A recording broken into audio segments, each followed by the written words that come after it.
Well, hello everybody. Welcome to the show today. Very happy to have you all here. Hopefully your weekend was pretty good. I know for me it was quiet. Well, quiet meaning I was working all weekend. I didn't do anything interesting. But it is interesting though because I am sitting here with a full cup of hot coffee. But all through the night I had very serious thunderstorms and I mean big bangs and rain. And now I'm sitting here and it's absolutely gorgeous outside. What's that about? What is that about, Chester? It's very weird. But nevertheless, Very hello, strange. hello, Thundera. How you doing? Hola, how is Chester today? I am doing well, sir, and you keep that foreign tongue to yourself. Thank you very much. I'm It's going not over foreign here, in it's hitting not that. foreign in America anymore. No, I guess not, huh? But I'm definitely over here hitting the like share button. Hopefully, you guys do the same. Let everybody know we're on. But how was your weekend, sir? Oh, my weekend was swell. Just swell, you know? Yesterday I helped my buddy out with his scrapping side business that he does. He had a big haul to get, so I helped him get it. And other than that, I didn't do a damn thing today. Not a damn thing, Chester. Completely unproductive. Is that good or bad? Eh, depends on your perspective. No, it's fine. It's fine. It's a Sunday. It's allowed to be lazy. That is true. That is true. I had, like I said, my weekend. Of course, it's Monday for me. I mean, I worked pretty much all weekend. It was one of those thingies. But Mhm. that's all right. We have sometimes that's just the way it is. And Just the way it is. yeah, and actually, speaking of work, I hear that America, of course, probably was already underemployed anyway, but it's just booming, booming, booming. I mean, if you want a job, you have choices. It's actually an employee market. Isn't that interesting? It's almost like the last time Trump was president, It's huh? weird, huh?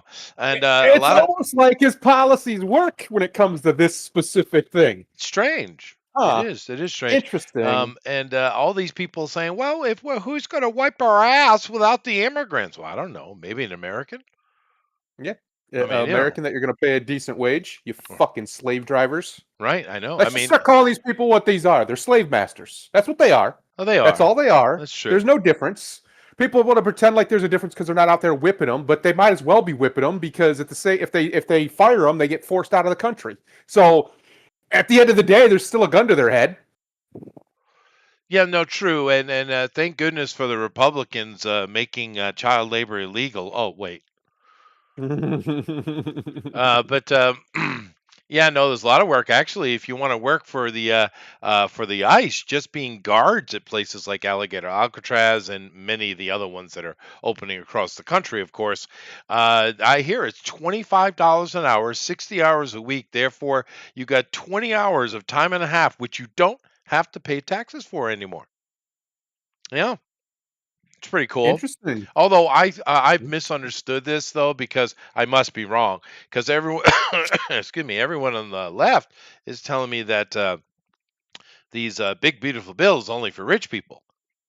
That's what they say for every bill. Any bill that any Republican passes about anything ever is always just to benefit the rich. That's their canard. That's their canned line. Yes, there are benefits in there for the rich, but you know why? Guys, I'm gonna tell you the I would truth, imagine. because Yeah. they pay more taxes. That's Yeah. why they get more Well, they pay benefits. all the That's it. taxes. Let's be fair. Uh, but That's it. uh, you know, Trump's Well, you there's know. still some taxes that the average person pays, but everybody pays them, like gas taxes and shit like that.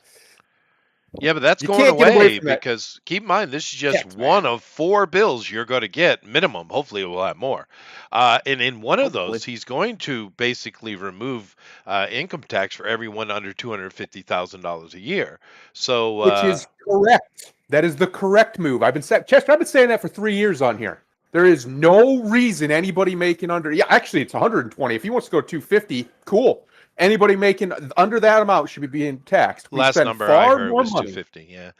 Well, far more money collecting it than we do ever receiving it.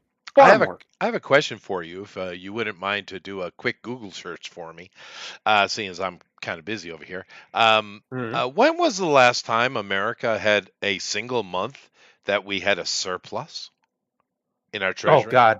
I think it's the 90s. If not the 70s, Could be the I'm 90s. pretty sure it was the Bill late Clinton was pretty 90s. good with that. Yeah, it could have been Bill Clinton did that. It's been a while. Is kind of my point. Yep. Really a long while. Uh, and and that's just the beginning. This is going to get cooking. However, today, Mr. Thundero, we do need Mhm. to talk about the elephant in the room, and he is large, and he is pink, and he needs discussion. Now, from my point of view, most presidents, if they can deliver on half of what they promised, that's a successful presidency from my point of view, right? Now, occasionally you get assholes like Barack Obama, who not only does not deliver on any of their promises, literally do the opposite. You get that occasionally, but mostly they do try to live up to some of their promises. Now, Trump has been pretty good about delivering on all his promises, although it looks like we're not going to get the promise of the Epstein files. Now, is that a deal breaker? Because he's delivering on everything else. If one thing drops, is that really the end of it? I mean, honestly, you're batting a way higher average with Trump than you are any other politician. So isn't that a positive? But the To answer noise, your original question about the yeah, deficit, yeah, 2001. So it was Clinton's economy Clinton, because yeah, Bush hadn't coming really into got in Bush, there. yeah, Yeah. yeah, So, but the truth of the matter is, it really wasn't Clinton's economy. It was Newt Gingrich's economy because he was Speaker of the House for most of that time, and he's the one who got the balanced budgets, and he's the one who got the surpluses. sure, But the but president always gets all the credit. true, but let's be fair. Clinton, for all his foibles, was a president trying to reduce immigration, clean up and reduce, the federal government. He was attempting to do stuff like that. We got to give him a little Mhm. credit. No, he He was. was I'm not saying he wasn't. He was horrible Um, on other stuff. A lot of the problems you have with the deep state, basically monitoring everything you say and do, is him, right? Thanks, Bill. Thanks, Bill. But you know what I mean. Let's give him credit where it's credit due, because there's not a lot of those lefties that we can say anything good about. You know, Yeah. so Well, he's barely a lefty. He's really just a. He's really just a. I mean, he's a lefty in the classical sense, sure, but he's not like a he's classical Marxist. liberal. I see what you're saying. He's not a Marxist, no. But I just I don't want to give credit where credit is due. Is all I'm saying. But how about this other thing about the because these So Epstein files, man. here's the thing. My position on all of this stuff has not changed one iota. And it has been consistent the entire time you've known me. If you remember, what I always say is it simply doesn't matter. It would be great if we had the whole list. True. We knew everybody who fucked a kid or whatever they were doing on that island. That'd be great. But it wouldn't change anything. Not a No, single person would get arrested. no. I'm sorry. Sorry to tell you, everybody. Nothing would happen to these people. And you know how I know this? I go back to it all the time because it was one of the most, it was like a core memory for me. 2005, declassified the Gulf of Tonkin incident that started the Vietnam War simply did not happen. Right. They lied. They lied. 58,000 Americans died. Yeah. 58,000, millions of Asians, we don't even know the real number. Millions, we know it was millions, were killed in this war, quote unquote, so they could sell helicopters. Well, It's there was a bit of disgusting. oil too, but okay. Yes, it's disgusting that this happened, but it did happen. However, when it was found out in 2005, my two-time two-tour veteran uncle, I told him he was in Nam twice. He had shell shock his whole life, shook like crazy his whole life, woke up with nightmares until the day he died. I told him, "Did you see what happened?" He was like, "What? The Gulf of Tonkin never happened." And he's like, "Huh, that's weird." That was his response. And that was the response of the entire country. Either they didn't know or they didn't care. The truth of the matter is, look at what happened after Snowden. What happened? Nothing. He comes out, he gives all this information. They say, we're going to make changes. What did they change? It's worse than it's ever been. Yeah. Until somebody's ready to go in there and start killing these people. It's just the only fix. I'm not advocating for it. I'm just telling you the solution. Sure. The only solution is guillotines on the Capitol steps. Real ones. Here's the problem, though. You go and you do that. which has happened Yep. before. It cleans things Yep. up for like literally a second, and then we get right Yep. back to the corruption and bullshit. It doesn't. Well, then the We other never find a solution permanent solution. is collapse and Yeah, well, rebuild, yeah, but which then is we rebuild and shit happens again. we unironically, this has been my position since always. Well, yes, because humans are the worst. This has been my position since always. We need a national political divorce. We have to get away from Washington's power. We have to. The rest of the country doesn't want it. We don't need it. We keep trying to send people there to change it. Nothing changes. They just keep killing a bunch of brown people in places we don't even know. We can't even point out on a map, most Americans. It's true. They just keep, I mean, look what they're doing in Africa. We don't even know. It's all black opt. They're killing thousands of people every day in Africa. We don't know what they're doing. AFRICOM. We have no idea because Nor it's do we all give put a under the shit. black opt. Well, my point is, that's just one example. Yeah. Right? We have all the evidence of all the things that they're doing all over, nobody knows about. No matter who we send in there to try and fix it, they can't fix anything because here's what happens. Here's what happens. Putin said it straight out. They send the men with the black suits in, they sit the guy down, and they show him footage of their family getting shot that hasn't happened yet, or something similar. They'll kill your family. They just tell you that right to your face once you walk in those doors. Yeah. Remember when Trump was president the first time and he had his 90-minute meeting with Obama? We talked about this before. He had a 90-minute meeting with Obama. He came out ghost white. Yeah. He was terrified of whatever Obama told him and showed him in there. Terrified to his core. It doesn't matter. It simply doesn't matter. The people in power, we don't know who they are. We've probably never seen the ones who actually control the actual state. We probably have no idea who they are. Oh no, the shadow government, and I'm not referencing the parliamentary system, is real. It is real. Yeah. Whatever they call themselves. The last name we knew was the Bilderberg Group, as far as the European influence. But America's got its own. Everybody does. You know, and if you want to get more esoteric about it, keep in mind the American government not once, not twice, but 3 times over the past so many years has come out and said, "Hey, aliens are real." Did anyone give a shit? 3 times. And keep in mind, the Americans have been the most hard-headed about that. Yeah. Deny. Right. For decades. No one cared. What, 40s? It wasn't even a blip on the freaking news. Even Anderson Cooper was trying to make it a thing. No one cared. And everybody was just like, yeah, whatever. We don't care. They also, you know what else they admitted, Chester? They admitted that telepathy is real. They've done all kinds of studies. Telepathy is real. Some people can literally see into rooms they're not standing in. Remote viewing is real. They admit all these things. Remote viewing's real, that there's a form of telepathy between highly autistic people. They can actually communicate with their minds. Crazy, I know, but some of them can actually do it. That's all with the mirror neuron research that's been going on the past decade. Yeah. They admitted this. They admitted they've talked to extra-dimensional beings. They admitted they've talked to what they described as demons. They described them as demons, not me. Yeah. They've had conversations with these entities. Yeah. All of these things are we did that. Yep. Mm-hmm.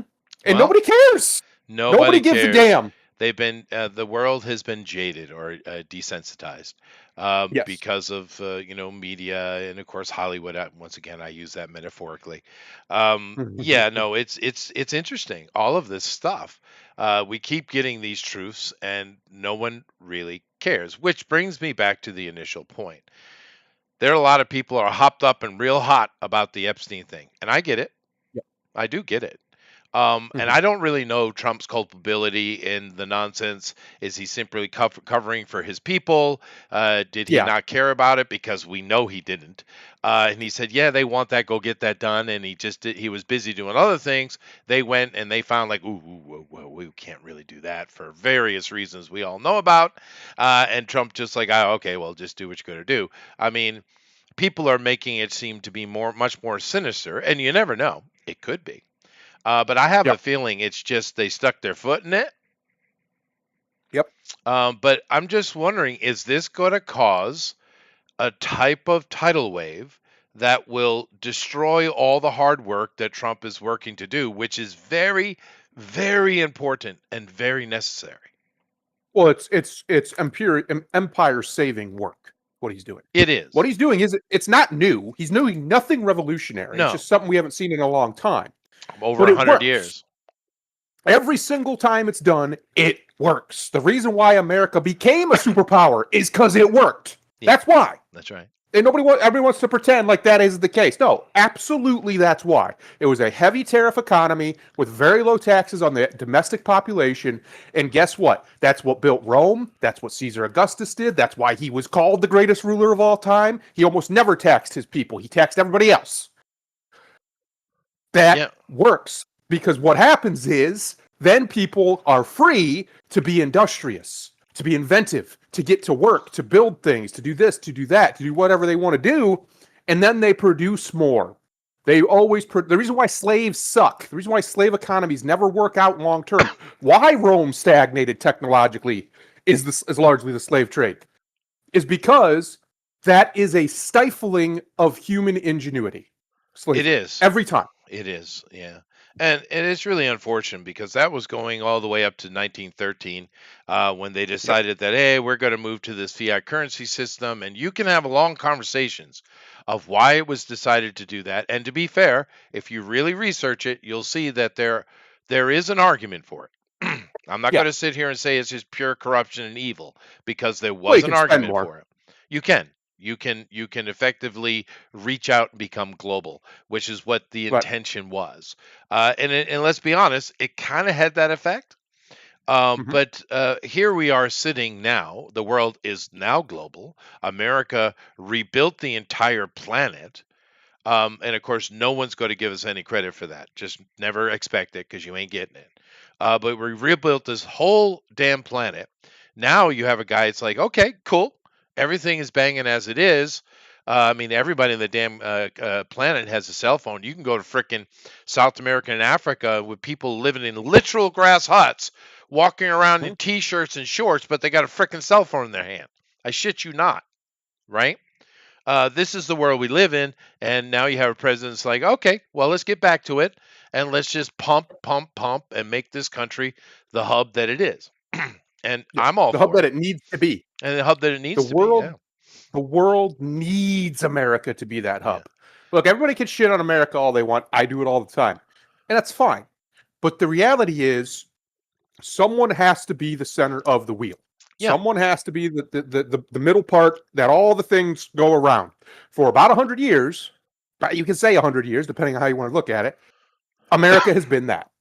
Now, agriculturally, we've been that for a very, very long time. Agriculturally, but every financially, other way. Economically. So that's a good thing for the rest of the world because for all of America's faults, and it has many, we are still, on paper anyway, in theory, the best country in the world. Our theory of how to govern a country, how to govern a people, is the best. No one has a better one. It's close. There's a couple close ones, but no one has a better one as of now. Now, somebody could. Roger had to go and mention the frickin' New Deal. Yeah, yes. Yeah, it was a deal, all right. Thanks, Roger. But America has the best, what's the word? There's a term for it. I guess we'll use philosophy on how to build a government. What does that do? What does it look like? We have the Constitution, we have the founders, and we have all of the English common law all the way back to Rome, all the way back to Greece. We take from all of it. We go all the way back, bring what's good, leave what's bad. At least that was the idea. America is at its core, like I said, on paper, the best when it comes to government. I don't even think that's really totally debatable. There's a couple that have certain things that are better. I actually think if they would do it right and they weren't total cucks, a monarchy system is better when you have a king that gives a shit. Sure, but the triform system does work well. The triform system works brilliantly. The problem is America has abandoned it, to be honest, long ago, and we just have a shell of what it used to be. But regardless, on paper, we're the best at it. No one else is up there. You don't want China to take this spot because there's been a time in the human history where China was the commerce king. Oh, sure. They were the trade king. Sure, you don't want that. The Chinese are extremely duplicitous. Extremely duplicitous. They're not going to be truthful with you. In fact, they're going to think that you're stupid if you think they're going to be truthful with you. That's how they think. You don't want that. And that's not like a government thing or a business thing. That's a societal thing all the way down. That's just how they are. That's fine. That's their business. It's their country. It's their culture. Let them live that way. So what you want is somebody who understands fair trade. See, that's what happened. We allowed these free traders to come in about 100 years ago, give or take, and convince everybody that everything needs to be free and open and trade and blah, blah, blah, blah, blah. Okay, sure. If you're trading amongst equals, if you're trading amongst peers, yes. But America has no peer. No one's even close. Why in Well, God's name would we give you a fair deal, a free deal? We'll well, give you a fair deal, but we're not going to give you a free deal. right. I mean, you have to pay to play, and of course, in Yeah. reference to China, he's talking about the Ming Dynasty, Yep. 1300s, 1600s, right? Yep. But no, with the American Hell, even the situation, Roman times yeah, they well, yeah, traded with sure, them. going back to the multiple Silk Roads, but the Ming Dynasty is Mhm. really what you're talking about as far as modern Yeah. influence. But the thing with America, and I think the important thing we need to get back to, and it encapsulates what's going on with immigration right now, because immigration isn't actually the problem, whether it be legal or illegal. That's not the issue. I know a lot of people focus on it because it's something to get your teeth into, and it's very simple. Someone did something It's illegal. surface. Yeah, but it is. But someone entered your country illegally. No other country in the world would ever allow it. It's a very easy Right. thing to get behind. But understand, it's not actually the problem. The problem is people, these government officials around America in various states and cities, taking American taxpayer money and giving it to them. That's the issue. Because what Yeah. America's always been, since its re-inception as the new Rome, right, Yeah. is the center, the hub. And Right. therefore, everyone's welcome to come on in and give it a try. But if you fail, what happens? You go back home, Yes. right? You And go back home, and you never expect to be even the original generation of immigrants that we always talk about, like the early 1900s, that big boom period where all right. these people came in. They never expected to be considered fully American until they Well, no, you earned it. had to earn it, right? Right. Until And they earned it. of course, what that does is it creates a country of constant immigration, which we are. But what it ends up is the cream rises to the top, and you get the best of the best, Right. decade after decade, century after century, and that's the idea, right? And as long as Mhm. that is functioning, it's just fine. When you start taking taxpayer money and giving it to the immigration peoples, you are destroying this dynamic, which is vital to the success of the hub, which we are. Yep. Yep. And so that's the issue. I understand a lot of people are really excited about what Holman and Noam and all them are doing, and fair enough. But it's not the issue. If you go in, you cut all these sanctuary cities and states that are giving taxpayer monies to these immigrants, it will be the end of it, right? But Same what we thing in need is Europe. a Sulla. We need a guy like a Sulla, not necessarily exactly because he was a little brutal, but somebody who's willing to arrest magistrates, or in this case, mayors, and people who are on these city councils who are violating federal law. That's what they're doing. They're brazenly violating federal law on an issue they have no authority to do so. They do not have the right to violate border law. That is absolutely the federal government's authority. Absolutely. It's not even in question in the Constitution. So, and you can make arguments for other stuff where the federal government's overreaching, and then they can be like, yeah, you can't do that. This isn't one of them. There's no argument to be had that says they're allowed to say, I can have foreigners here who aren't legal. None. You can't have that. It just simply isn't constitutional.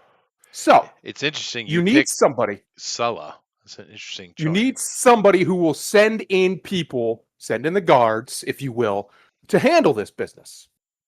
Handle that business, because these people there needs to be some consequence. You don't got to do all of them. You do enough of them, they'll stop. They'll learn.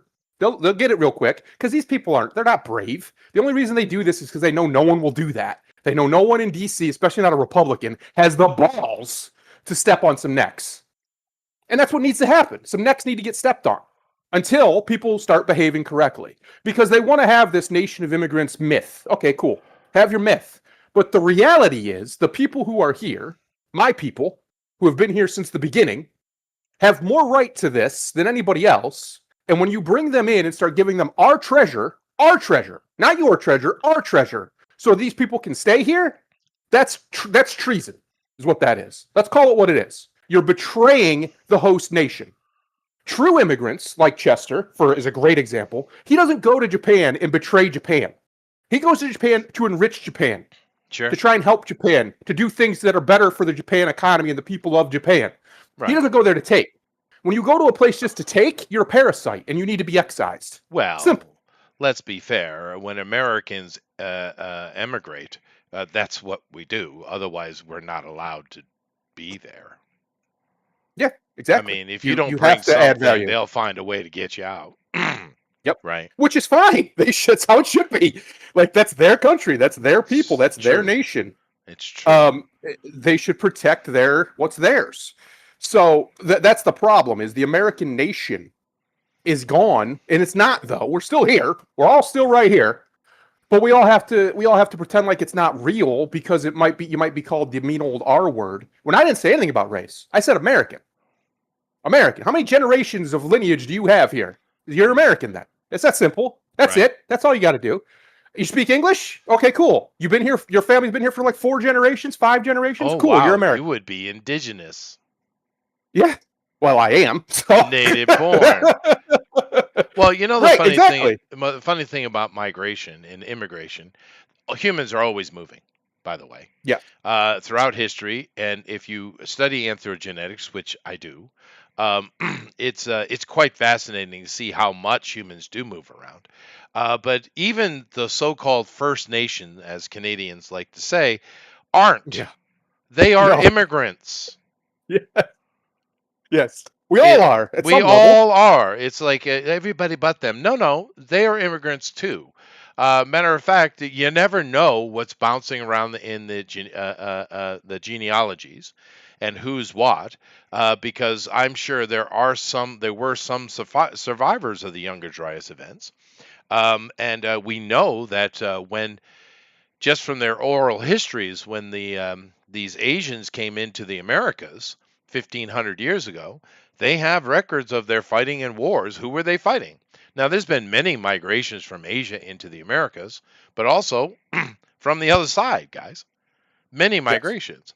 And the funny thing is, when you go back to the oldest bones we find in the Americas, you know who they are? White people? Cro-Magnon, which is us. Yeah, whites. Those So- filthy cavemen, them whites. So, did some earlier hominid migrate into the Americas, or is America one of the original Edens? We don't know. Oh. It's still discussed. Now he's However, getting deep on the original Edens. He's getting deep. I'm just saying. But I mean, even in that case, we could argue, well, okay, they might have adapted themselves into modern humans there, but still, you could, out on a ledge, call them immigrants. So you Right. can state, aside from the original Eden arguments, that everybody in the Americas, everybody is an immigrant. And Well, the everybody funny- everywhere. Right. Well, that's true. Well, Indians are kind of unique. We don't really know what that whole thing is. But India's That's a good way to describe India. it is kind of unique amongst humans, right? Yeah. However, my point being is, if you go talk to any American, whether they be new or old, everyone Mhm. agrees America is a country of immigration, and it makes us better for it, because it does. Mhm. But the problem that people are having is with people coming in illegally and not being instead of just having to take the same challenge everybody else did, they're being afforded, superior opportunity at the taxpayer expense. That's the issue. Right. That is the issue. Well, there's that, and there is also an identity issue. What is an Well, American, sure. right? Right. There's a lot of people who are out here now trying to shame natural Americans, heritage Americans, if you want to call them that. Me, people like me, people like even you, Chester, whose family has deep enough ties here that this is us. This is us. I'm not European. I don't consider myself some form No, of God, no. whatever European. I'm American. Period. I wouldn't That's it. want to be. They're I'm a- mostly homosexuals. There is a lot of them. A lot. Yeah. I'm 100% an American. This is my country. So when I have people, and this is what chaps my ass. You got a bunch of, I'm just going to say it because this is the color they always are. A bunch of brown people who want to tell me they're more American than me. I got a problem with that. because you're not. You weren't here. Right. I don't care what you want to say. You're not unless you're some kind of weird brown Native American Indian, you're not of this land. That's okay. No. Go be Well, of your land. That's it's- okay. Sure, it's a culture thing, right? Because you have three type of people that live in America. You have Americans, and they come in all colors. You have the Yes. ghetto, which come in all colors, and you have the immigrant, which come in all colors. So color isn't the issue; it's culture, right? And the Americans, which there are of all colors, are Americans, and it doesn't matter if you're from Texas or New York. We might joke a little bit back and forth about the culture of that, but an American is American, right? Ghetto is an issue for everybody, and immigrants have a choice. If you come in, bust your ass, make your way, and assimilate. If you can't do that, get the problem fuck is- out, dude. The problem is most of them don't. Well, And like because you said, of giving the- them money, right. that's the issue. well, that and then they also ghettoize, right? They get in their own little communities Well, and huddle up, and then you can't get them out, and that's a problem too. The truth is, America. I don't think America right now needs immigration at all.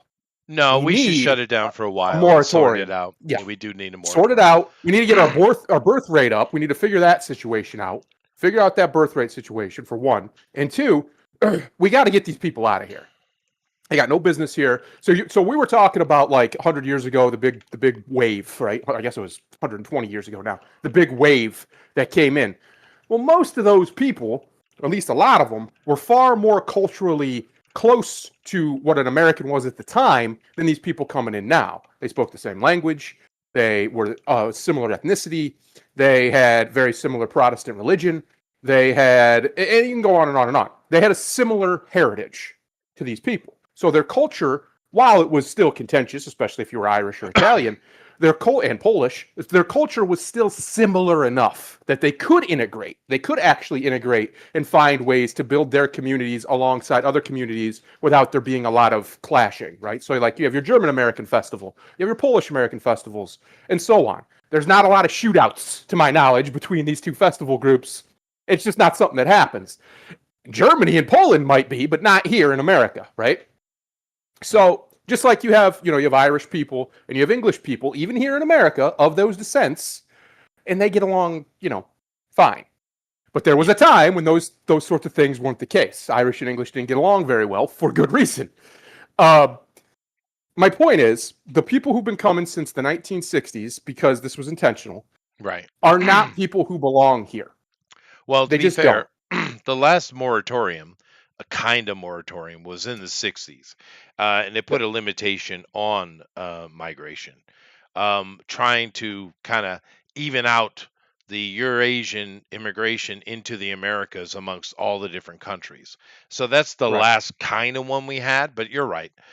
Things started getting out of control, and then of course Reagan did what he did, Mhm. and time has gotten much worse in the past 15 years, I'd say. We need at least a decade where we shut it down, except for the extremely exceptional. Well, marriage. bring in a and bunch stuff of- like that. We don't bring in a bunch of these.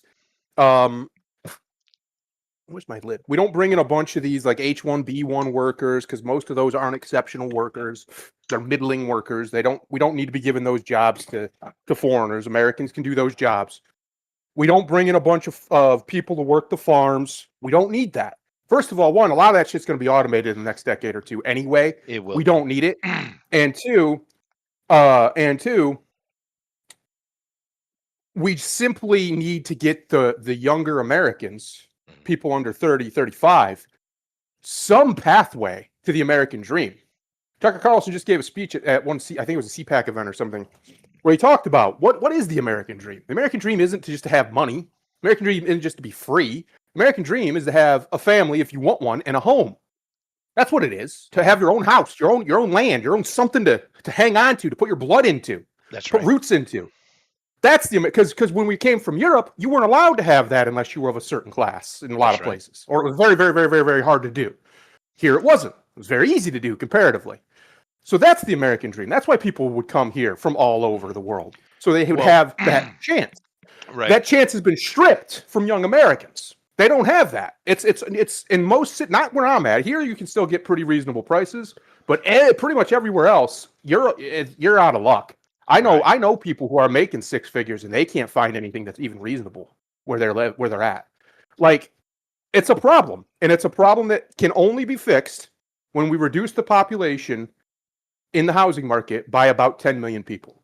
That would fix it very quickly because those are the Yeah. illegals that are here. Get them out of here. Get them out, and that would, and we need a moratorium. You're correct, but keep in Yeah. mind, one of the big immigrations into America that a lot of people are completely unaware of, that happened in the 19th century.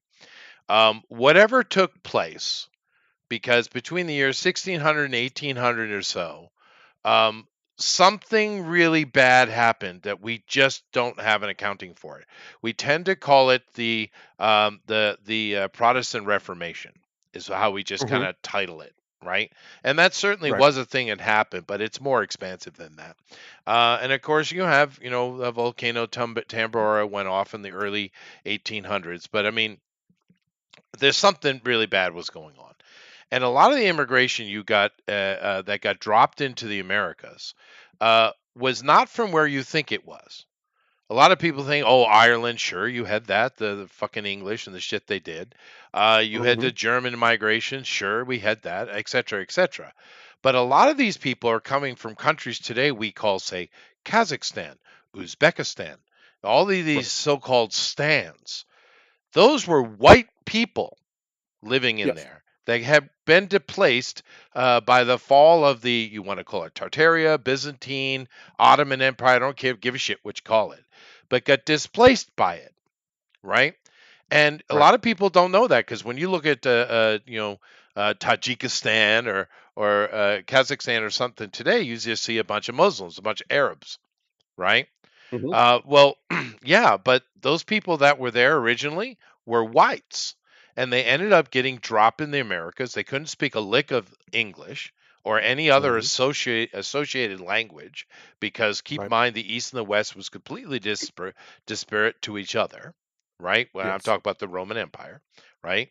And we went through a slog in the 1900s, excuse me, 1800s, to kind of get to where we are today. People don't understand. We talk about Canada doubling its population in the 21st century. Well, we did more than that in the 19th Oh yeah. century, Big way time. more than that. And I'm surprised we even survived that injection of non-speaking, culturally different, diverse people. It's shocking that we survived it, but we did. I think it's just because America's so damn big. Like, it's a big That's place where possible. We people filled it can. out, is what we did. Yeah. We did fill it out. Well, because people got to understand what we think of as America. Really, most Americans are thinking like 1950s on, because that's what America looks like roughly from then, right? All the cities were basically built or getting built at that point. We had pretty much all the states. I think that was the last state was in 1949, I think, Right. and so we've had that's what most people they think of. But America used to look way different. Like, it was completely different pre World War II and really different pre World War One. Completely different the way it looked, everything, the way people, everything. It was just a Yeah, it completely was different place. really, really different. And I think Yeah. something else happened. Now, this is getting into speculation on my part. Okay. Yep. I usually don't give my direct opinion or speculation very much in this regard, but I'm going to do it in this regard. I'm going to do it now. Nice. Ellis Island, we all know, was the entry port to America, right? For a Yep. very long time. It's not true now, but for a very long time, the only way you could get in America was that way, right? Coming from the Mm. Eurasian area, right? We've always had the Spanish and later Mexicans and other people traversing that border. That's always been a thing. But I'm talking about the Eurasian migrations. And what we ended up seeing in the 19th century was, and I think the reason we did survive it is because the vast majority of the people coming in were children. And children, we had adoption centers all over the place. We literally had all of these fairs and world fairs, which is a big version of a fair, that you could go and literally buy a baby, right? Literally. Now I know that sounds ridiculous because it's not slavery wasn't legal. Well, it Yeah. was and then it wasn't.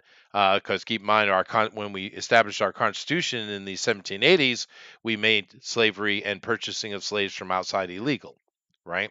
Right. However, they were selling lots of children, so it needs to come back and say, okay, where did the parents go?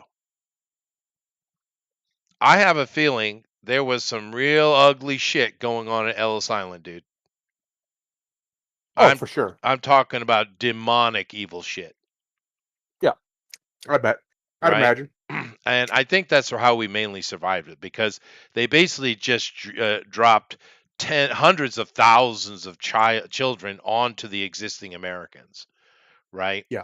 I think and of course we did have immigrants as well, but there's something real insidious was going on there, and that's probably a big deal. However, whatever the ugliness is, and that's not abnormal for humans, it brought us to where we are. And today like I said, the problem is not immigration, legal or not. It's taking taxpayer government funds and alleviating their burden. That's the issue. That is the issue.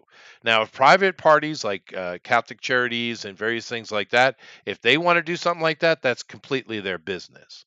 But the American government nor any state government should be giving any taxation, which brings me back to the original question, because this is something that Trump is doing that people are very, very happy about.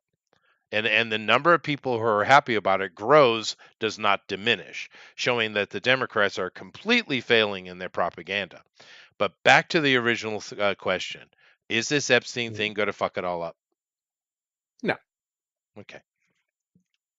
The reality of it is, most people don't care.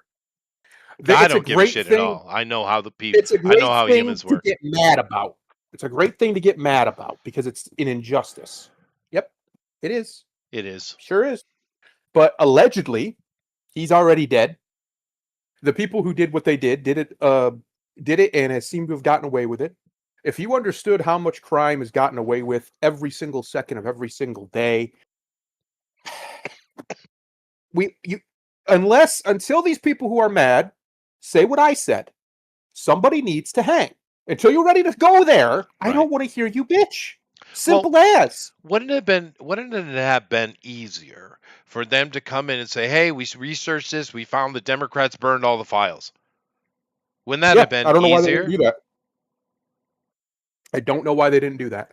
Because it's probably mostly true, right? To at least a large extent. I don't understand why they've allowed themselves to get into this thing, and it just gets more and more sour. Do you think Bondi's going to survive this, or is she out? Well, Trump seems to have her back, so I'm guessing yes. Fair enough. I don't know. We'll see. I guess we'll see what the polling looks like. Because for all the bluster about Trump being a demagogue, he absolutely is swayed by his people. Oh yeah. And when his people get loud enough, he gets quiet, and he just lets them, does what needs to be doing. Well, that's what he does. He hires smart people, best people for the job. That's what he does. Yeah. So I don't think the reality of it is like we've been saying, and it's sad. It's a sad reality, but it's true. All these people who are really up in arms about it, you don't actually care. I'm sorry. I'm not gaslighting you. I'm telling you the truth. Because if you did, you know that no amount of the system isn't going to correct the mistakes of the system, because they're not mistakes, sweetheart. This is intentional. This was done at the behest of the intelligence agencies. They knew it all along, the whole time. It was never a secret to the deep state. No, they were in on it. Of course, they were all in on it. So they're not going to let you know. Are you dumb? You're expecting the people who did it to just tell you? So you expect murderers just be like, yeah, I killed that guy. They don't do that. Sometimes they do when they get pressured, sure. But these people are psychopaths. They don't care. True. They're so far beyond your average serial killer. They've killed millions with a smile, and they go to bed every night smiling, happy. Right. They don't care. They do not care if some kids got raped. They don't care. I'm going to tell you the truth. They do not care. Mm-hmm. So the fact that you claim to care until you're ready to not care as much as they are. See, this is what Augustus Caesar did. He was a brutal son of a bitch, but he was fair. But he was brutal. So Yeah. if you crossed him or you crossed Caesar, his mentor, you had to go. And it was just that it was that simple. You had to go. Yeah. You That's you what you need. you like those real brutal sons of bitches. You mentioned Sulla earlier, and he was a real son Yeah. of a bitch. Well, they have a purpose. You don't Yeah. want them forever, right? You don't want them forever. But when you get an Augustus, then you get like 100 years of decent rule, give or Yeah. take, eventually down the line. Yeah. Because they come in, they clean it up. They're a disinfectant. They get in there, they do really good shit, and he was the best ruler probably of all time. I would think probably he was the best ruler of all time. But Most he went in consider it to there, be true. That to be true. Yeah. yeah, he went in there and he cleaned up as much as he Well, could. Now there was still some stuff, of course. It was super corrupt. Of course it was. well, But keep he in did what he mind. could. Well, keep in mind with Augustus or Octavian, Yep. he was the ultimate result of Sulla's coup d'état and civil Yep. war. I mean, Yep. Julius was an intermediary between it that kind of allowed the empire to happen. But I would say Augustus is the end result of what Sulla did, right? Hmm. Hmm. So yeah, that is And interesting. Caesar was the end result of the Marius reforms and then the Gracchi brother reforms. Yeah, That was the end result of those two movements. The yeah, but Gracchi it brothers did were start all with Sulla, executed. though. But yeah, Yeah, it yeah, yeah. did. The actual reformation towards an actual empire was Sulla for sure. Yeah. Uh, and he was, I mean, yeah, he was brutal. he was. I don't think he He was a was good real guy, bad. Sulla was real bad. Yeah. but there was a reason he existed. He didn't just come out of nowhere. And we're at that point now where we need somebody like that. We need our own. I say it all the time. We need our own Caesar. We need our own somebody who's willing to cross that Rubicon and threaten these people with great bodily harm, genuinely. And until someone's ready to do it, I don't want to hear about your Epstein list. I'm sorry, I don't. I don't want to hear about the truth about 9/11. Okay, say we find out tomorrow. Do you want to shoot these people in the head? Do you want to line them up against the wall and put them down? No, then we're just talking. Yeah, We're just what are you talking. on about? That's true. And you mentioned the Rubicon, which pisses me off. Um, well, no, because he's got these idiots constantly these days going on and about. We can't find where the Rubicon is. We don't know where that river is. It's like Atlantis. Where is it? Well, it's exactly where they told you it is. And the Yep. reason these idiots can't find Rubicon is because they think Rome was important. It Yes. wasn't. It's only recently so, and it's because it was the Vatican Center. The Rubicon Yep. is in Germany, dumbasses. Which makes sense because I mean, look at the name. That doesn't sound very I Latin know, right? to me. Well, it's because so many of these idiots they think Rome is an Italian story when it's not. Right. A lot of propaganda for that. Yeah, I mean it's kind of crazy. I mean, Rome was certainly, I mean, Italy was certainly part of the greater empire for sure. Mhm. But if you want to find the great Roman cities, well, they're called Berlin, Right. Dresden. They're You still know, there. yeah, they're still there. Those are the great, Paris. These are the great Roman cities, Yep. right? And of course, when you go there, even though we've had a lot of modernization, you can still see these ancient Roman buildings sitting right there. Because if you Yep. believe for a second that they said, well, like for instance in Beverly Hills, right? Right. You have a beautiful, currently, I think it's either a police station or a city hall. But you've seen it in movies like Beverly Hills Cop and other things like gorgeous building, gorgeous. When and how long do you think they say that took to build? Uh, I don't know how long. Well, it was in the 1930s and it took 1 year. Now, if you believe that, boy, I've got about a dozen bridges you'd love to buy, right? Yeah. Because Yeah. a lot of these things are coming from an earlier time. They're just really old. And in some examples, like we have in Rome itself, we have various buildings that are known to be nearly 2,000 years old, and no one argues it because there they are, but they get used every single day. Yep. But yet, here's another building that looks identical, and oh, that was just built a couple hundred years ago or less, right? That's what we, like I said, the past 400 years has been absolute chaotic in our history. I know it has nothing to do with our conversation, but the Rubicon thing pisses me off. Yes. Just like Atlantis. They keep saying, "Where? We're looking all over for it." Dude, they told you where it was, and there it still sits. We call it the Azores today. It's one of the last little peaks that are above water. And you can go find all kind of really cool Atlantean things over there, even today. It pisses me off when people go looking for something that we know exactly where it is. Yeah. Right? Like, well, we're trying to know exactly where Golgotha is. Well, it's exactly where it still stands. It's like Solomon's Temple. Dude, go look at any map more than 100 years old. It tells you Solomon's Temple. It's written right on the map. They call it the Dome on the Rock today. Yes. Correct. I've been there. Yeah. But it's so It's pretty cool. stupid. Dude, I mean, God, you know what history requires? You know what it requires? Study.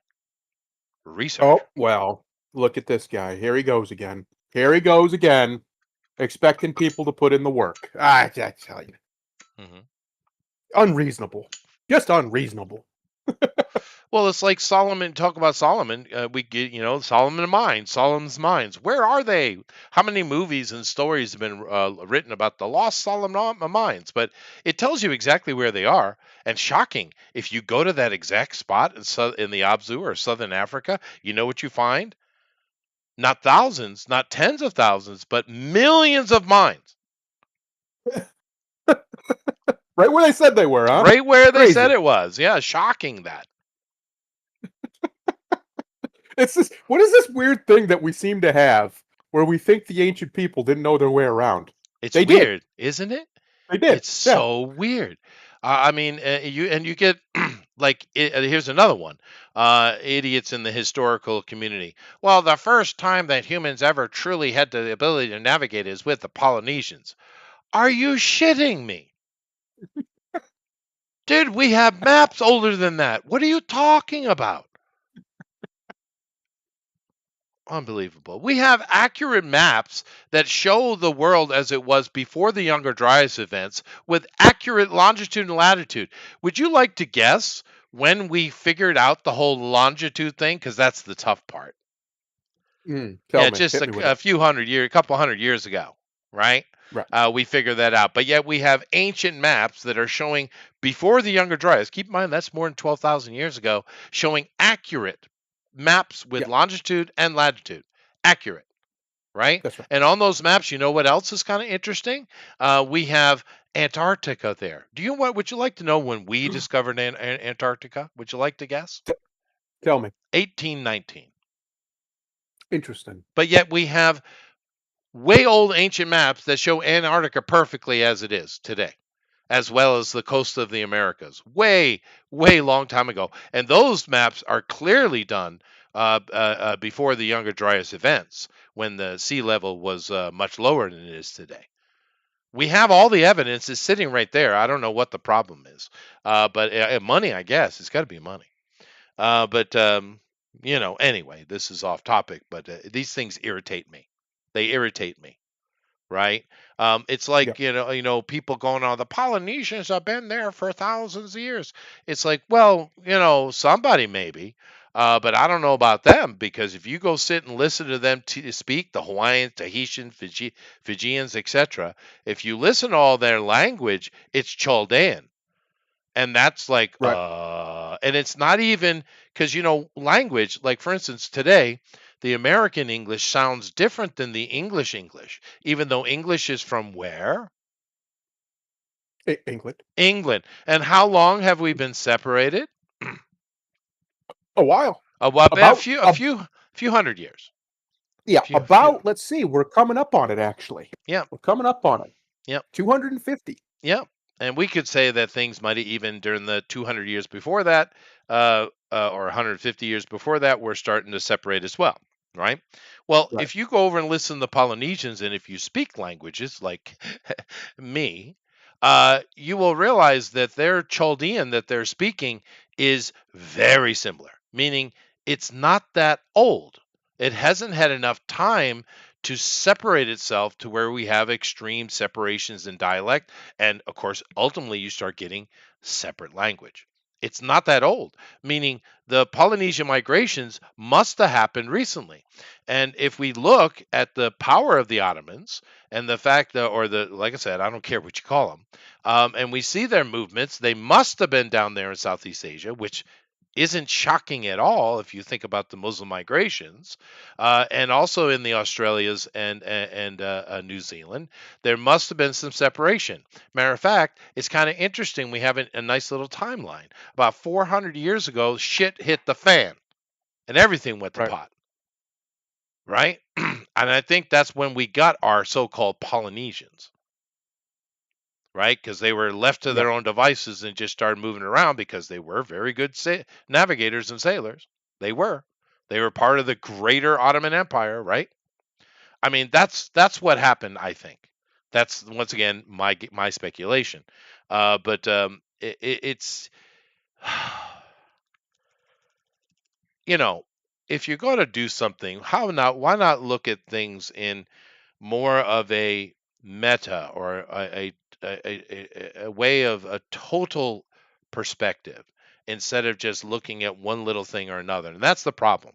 Everybody's become so specialized because they're all digging after this grant money that they want their Hmm. little teeny slice, and no one's communicating and no one's looking at the big picture. All they're doing is looking at their little, bigoted, narrow visioned concept of things, and it screws everything up. Yeah. Yeah. No, it's exactly what it is because science has been corporatized. It's now about the money It and not about has. the science. It has. And then people watch a show like The Big Bang Theory and think that any of the science is actually accurate. Yeah. Yeah. No, To it's be good. fair though, my family loved that show, and I did watch it, and I got plenty of chuckles. Although the people are not very smart on that show, though. But maybe that's part of the joke too. Well, it's also not written by actual intelligent people. It's written by No, writers. no, it is more trivia, culture type of stuff. But Yeah. I did enjoy quite a bit of it. I got quite a bit of chuckles. Although it is interesting to me how all the women on that show are so sluttish, which seems to be Yeah. the kind of thing they do these days, don't they? To be a independent, powerful one boss babe, you have to be a slut. I don't know who made that deal. I thought you would think feminism they'd be rather Victorian in their thinking, wouldn't you? You would think, but they're not. She was, I mean, Victoria was fairly feminist herself. If you actually look Yeah, at some of the sure, stuff sure. that era promoted. Well, sure, and of course it led into later eras that gave us suffrage. But I'm just saying, you would think actual feminists would be rather demure, right? But it Yeah. seems that modern feminists are just full on whores, dude. Hardcore. It's like I don't understand how that makes you equal. I would think that would be something that they would push against, Right. right? But no, goodness gracious, it's bad. And Booster wants to advise me here. Wait, Sheldon Cooper gave me all my science tips and tricks. Are you telling me? Yeah. Now, to be fair, Booster down in New Zealand land, they seem to be having a bit of a 180 reversal on the that old crazy lady that was in charge there. They're starting to become, conservative. Well, My, everywhere is because the young men are. yeah. And here's the thing. Here's the dirty little secret that we're talking about the feminists. The feminists have decided to try and hide from the world for the last, I don't know, 60 years. Wow. Society, culture goes the way the young women go. Men decide the way the young women go, and they always have. The Well, sure. strongest masculine voice in the room is who the women will listen to. It's just reality. Right. Because You can call it ultimately, what it is. yeah, because ultimately women control sex, but men control marriage. Yes. And with we've had a problem for a while where governments have been subsidizing women, therefore they have no need for men, and that's Right. what's brought us to this problem. If you get rid of that, then women need to find another solution, and the solution is very simple: men. Get Right? married. It's very Have some babies. simple. You know what? Uh, You know what Booster needs to do? He needs to go uh-oh. find him one of them sheep farms out there in New Zealand and find himself a good woman. Yep. Yeah. Yeah. Well, you mean a real woman or a sheep? Well, I left it up for speculation. No, I mean, go find yourself a good country girl, man. Seriously, those country girls are going to be a lot more sensible because they understand what a day's work is, right? And I know they got a lot of them sheep farms out there, don't they? Pretty sure they do. Pretty sure. I'd imagine. Yeah, certainly Yeah. would think a sheep's pretty good stock. Old sheep. He says, "I need to find me a beautiful sheep to marry." You're right. Fair, fair, fair. Anyway, you want to get into it? You ready? Let's All go. right. Well, today is interesting because what we have today is like basically all of the because I'm looking at entertainment news here mainly, right? And mostly what we got today is Superman. My goodness, just everywhere. Superman, Superman, Superman. Everywhere. About the new movie, which we'll get into it momentarily. But first, I thought this was kind of interesting in and of itself. Go ahead. DC reveals Comic Con plans and starts 100th anniversary campaign. 100 years of Detective Comics. 100 years of Yep. No. DC. Well, we're a decade out from it, Yep.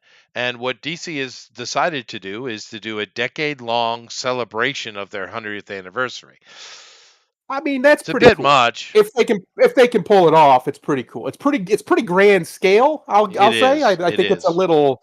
I don't a know if bit we needed to much. go this big, A bit but they much. decided we're going to go big. So you know what? Do it. Let's do it. Let But here's the thing that really caught my eye with this. We know that Comic Con, E3, of course, was a big electronics video game convention that is dead. Now we just get a bunch of summer videos and award shows that are kind of ridiculous. But Comic Con's kind of survived that to a point, even though the big like DC and Marvel kind of left for a while, right? Yep. But the Comic Con survived long enough that here we have DC is back, and boy, they are back. I wonder if Marvel will mirror it. They haven't for quite a while. But then again, Marvel is in serious, serious consternation because keep in mind, DC was kind of going the same woke way, but they did reverse it. And this new absolute line that they got going on is very popular. So it's good because we're seeing American comics starting to be sold and bought again, which is great. But at this year's Comic Con in San Diego, of course, we have DC coming in a big, big way, and they have a booth they've set up to look like an old 1940s inspired newsstand. Sounds fun. They got Jim Lee coming to do some stuff with his buddies, doing a lot of talk. Now, I have a lot of artists on the show, and they love to disparage Jim Lee. Personally, I think it's a little bit of jealousy, but don't tell him I said that. But Uh oh. because I've watched Jim Lee, and I love Jim Lee. He's awesome. But even though they put Jim Lee in the corner a few times though over the years, they have. But he Yeah. survived it, and he's still here. So we got that. We got a whole bunch of exclusives that are going to be given out. They're going to be giving out Daily Planet newspapers talking about what's coming up. They got a whole bunch of collectibles you can buy, including this right here. They have a lot of brand activities. DC Worlds Collide. Fortnite is going to be there with DC, and they're going to be doing a lot more of DC characters in Fortnite. Cool. The kids still love it. I'm surprised it's lasted that long, to be honest with you. But hey, power to them, man. Kids love that Fortnite. They got a Superman and Crypto comic they're going to be pushing. And of course, they're also going to be doing a major comic book panels talking about some new things that are coming out. Like I said, comic books. You have Superman focused panels with top DC writers. Gotham City Batman creators discuss the Dark Knight's future. Interesting. Peacemaker Season 2, talking about that. Did you enjoy Peacemaker? Never watched it. I No did it. interest. It's very James Gunny. It's what Yeah. he does. Uh, it's a bit depraved for my tastes. Um, and I don't know how to quantify that because I'm not prudish, but I'm also Mhm. not a deviant, right? And I felt it was a bit deviant. Yep. So you take that as you will. I'm probably a little bit softer on that than some people, but I'm certainly a lot stricter than a lot of modern people because I think that sluttery has a time and a place, and it doesn't need to be in every single thing. But James Gunn is an absolute deviant. He is. And the thing that bugs me, I don't know why it bugs me. There's just kind of dildos in the background everywhere. Same thing with Cyberpunk. There was like dildos everywhere. It's like, why? Yep. Have dildos become like a mainstream thing or something? Well, there wasn't a lot. There was only a few spots that there were dildos. It just got blown out of But yet proportion. they were there. No, in Cyberpunk, I mean, I don't know about Peacemaker. Oh, Uh, but there's several scenes where they're just kind of sitting randomly in the background. They're not yeah, they're, emphasized. It's not they're like I think there's only one scene where he picks one up and is shaking it, but they're just there. But they're it's like, Hooters. but has this become so mainstream? I mean, is this part of feminism? I guess. Yes, extreme degeneracy. Yes. I just don't kind of get it because when I was a kid, I didn't even know what that was. I can't tell you what age I was when I learned that, but it was certainly something eventually I understood what it was, but I never saw one. It was never represented. I've never even had one in my vicinity that I have seen. Now, am I just, too old Well, fashioned? you're pretty puritanical when it comes to that sort of stuff. I guess I am. I mean, I'm not really making a comment on it's good or bad. It's just weird. Um, Booster says they want to normalize dildos because women want to prove to themselves that they're not ashamed of them. Okay, like I said, I'm not really making a judgment on it per se. It's kind of weird, you know. I don't know. But anyway, so that's that. And of course, Jim Lee and friends are going to be talking about various things. I don't know. It sounds like it's going to be fun, dude. And it sounds like San Diego Comic Con is going to be a real big presence by DC, including Kingdom Come Batman and Azrael from Nightfall.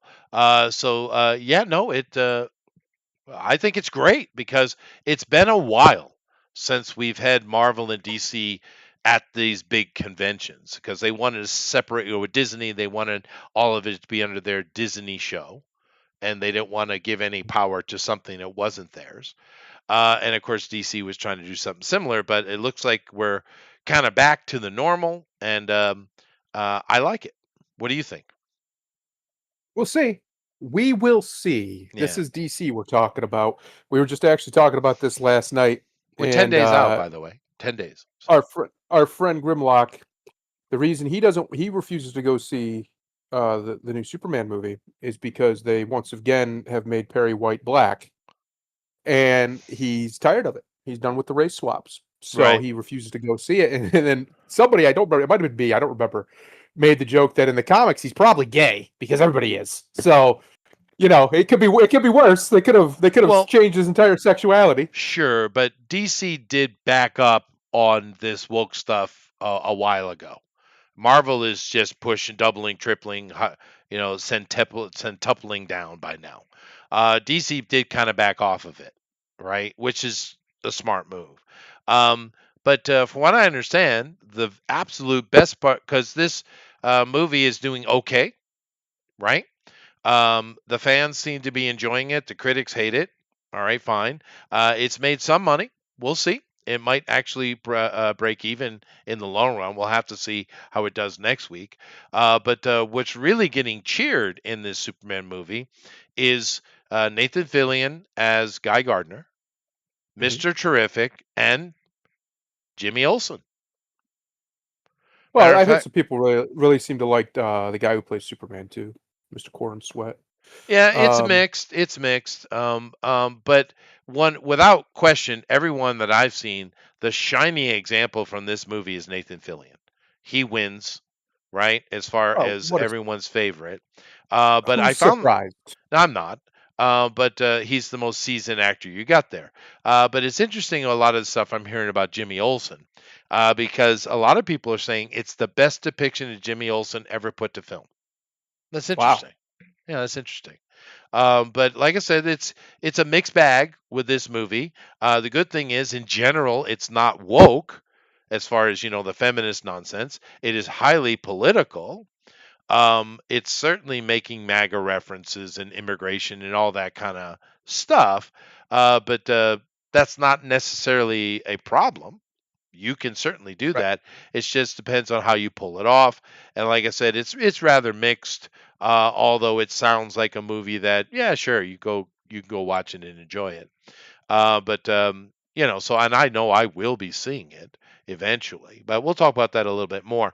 However, I'm just happy. It's nice to see DC full on back at Comic Con, and they're Yep. really making a big presence and a big push. It's neat, and I will be watching it in 10 days. I always do, because there are many channels that give you full coverage of Comic Cons and things like that, and I'll be watching all of that. And of course, I will be sharing what I've seen with you. Moving on. Uh, hmm. Moving on. National Treasure 3 reportedly in development. Will Nicolas Cage return? I can answer that question. No. He will not work for Disney, he said. His words. True. True, and Uh, and that this article does mention that several times, but is mentioned also several times. yeah. So we will see. I don't know. It depends. I would much rather Nicolas Cage just play that character again, whose name escapes me off the top of my head. Uh, However, I think it's Benjamin. However, Benjamin I Gates, I don't do believe, yeah. Benjamin Gates. That is correct. I don't think it's necessary, and the reason being is because I love our boy Nick, but he's getting a little old to be an action hero. He just is. Right. I don't know how believable it is him being Indiana Jones, right? I just don't know. I mean, look what they did with Indiana Jones. You know what I mean? Well, Like, eventually it gets ridiculous. what they could do is he is mega rich because of his Yep, adventures. What he could be is he set up an institute to search out lost treasure, and it could. therefore he's got younger people out there in the field, and he could do like a cameo-esque type of performance. I I like would it. be cool with that.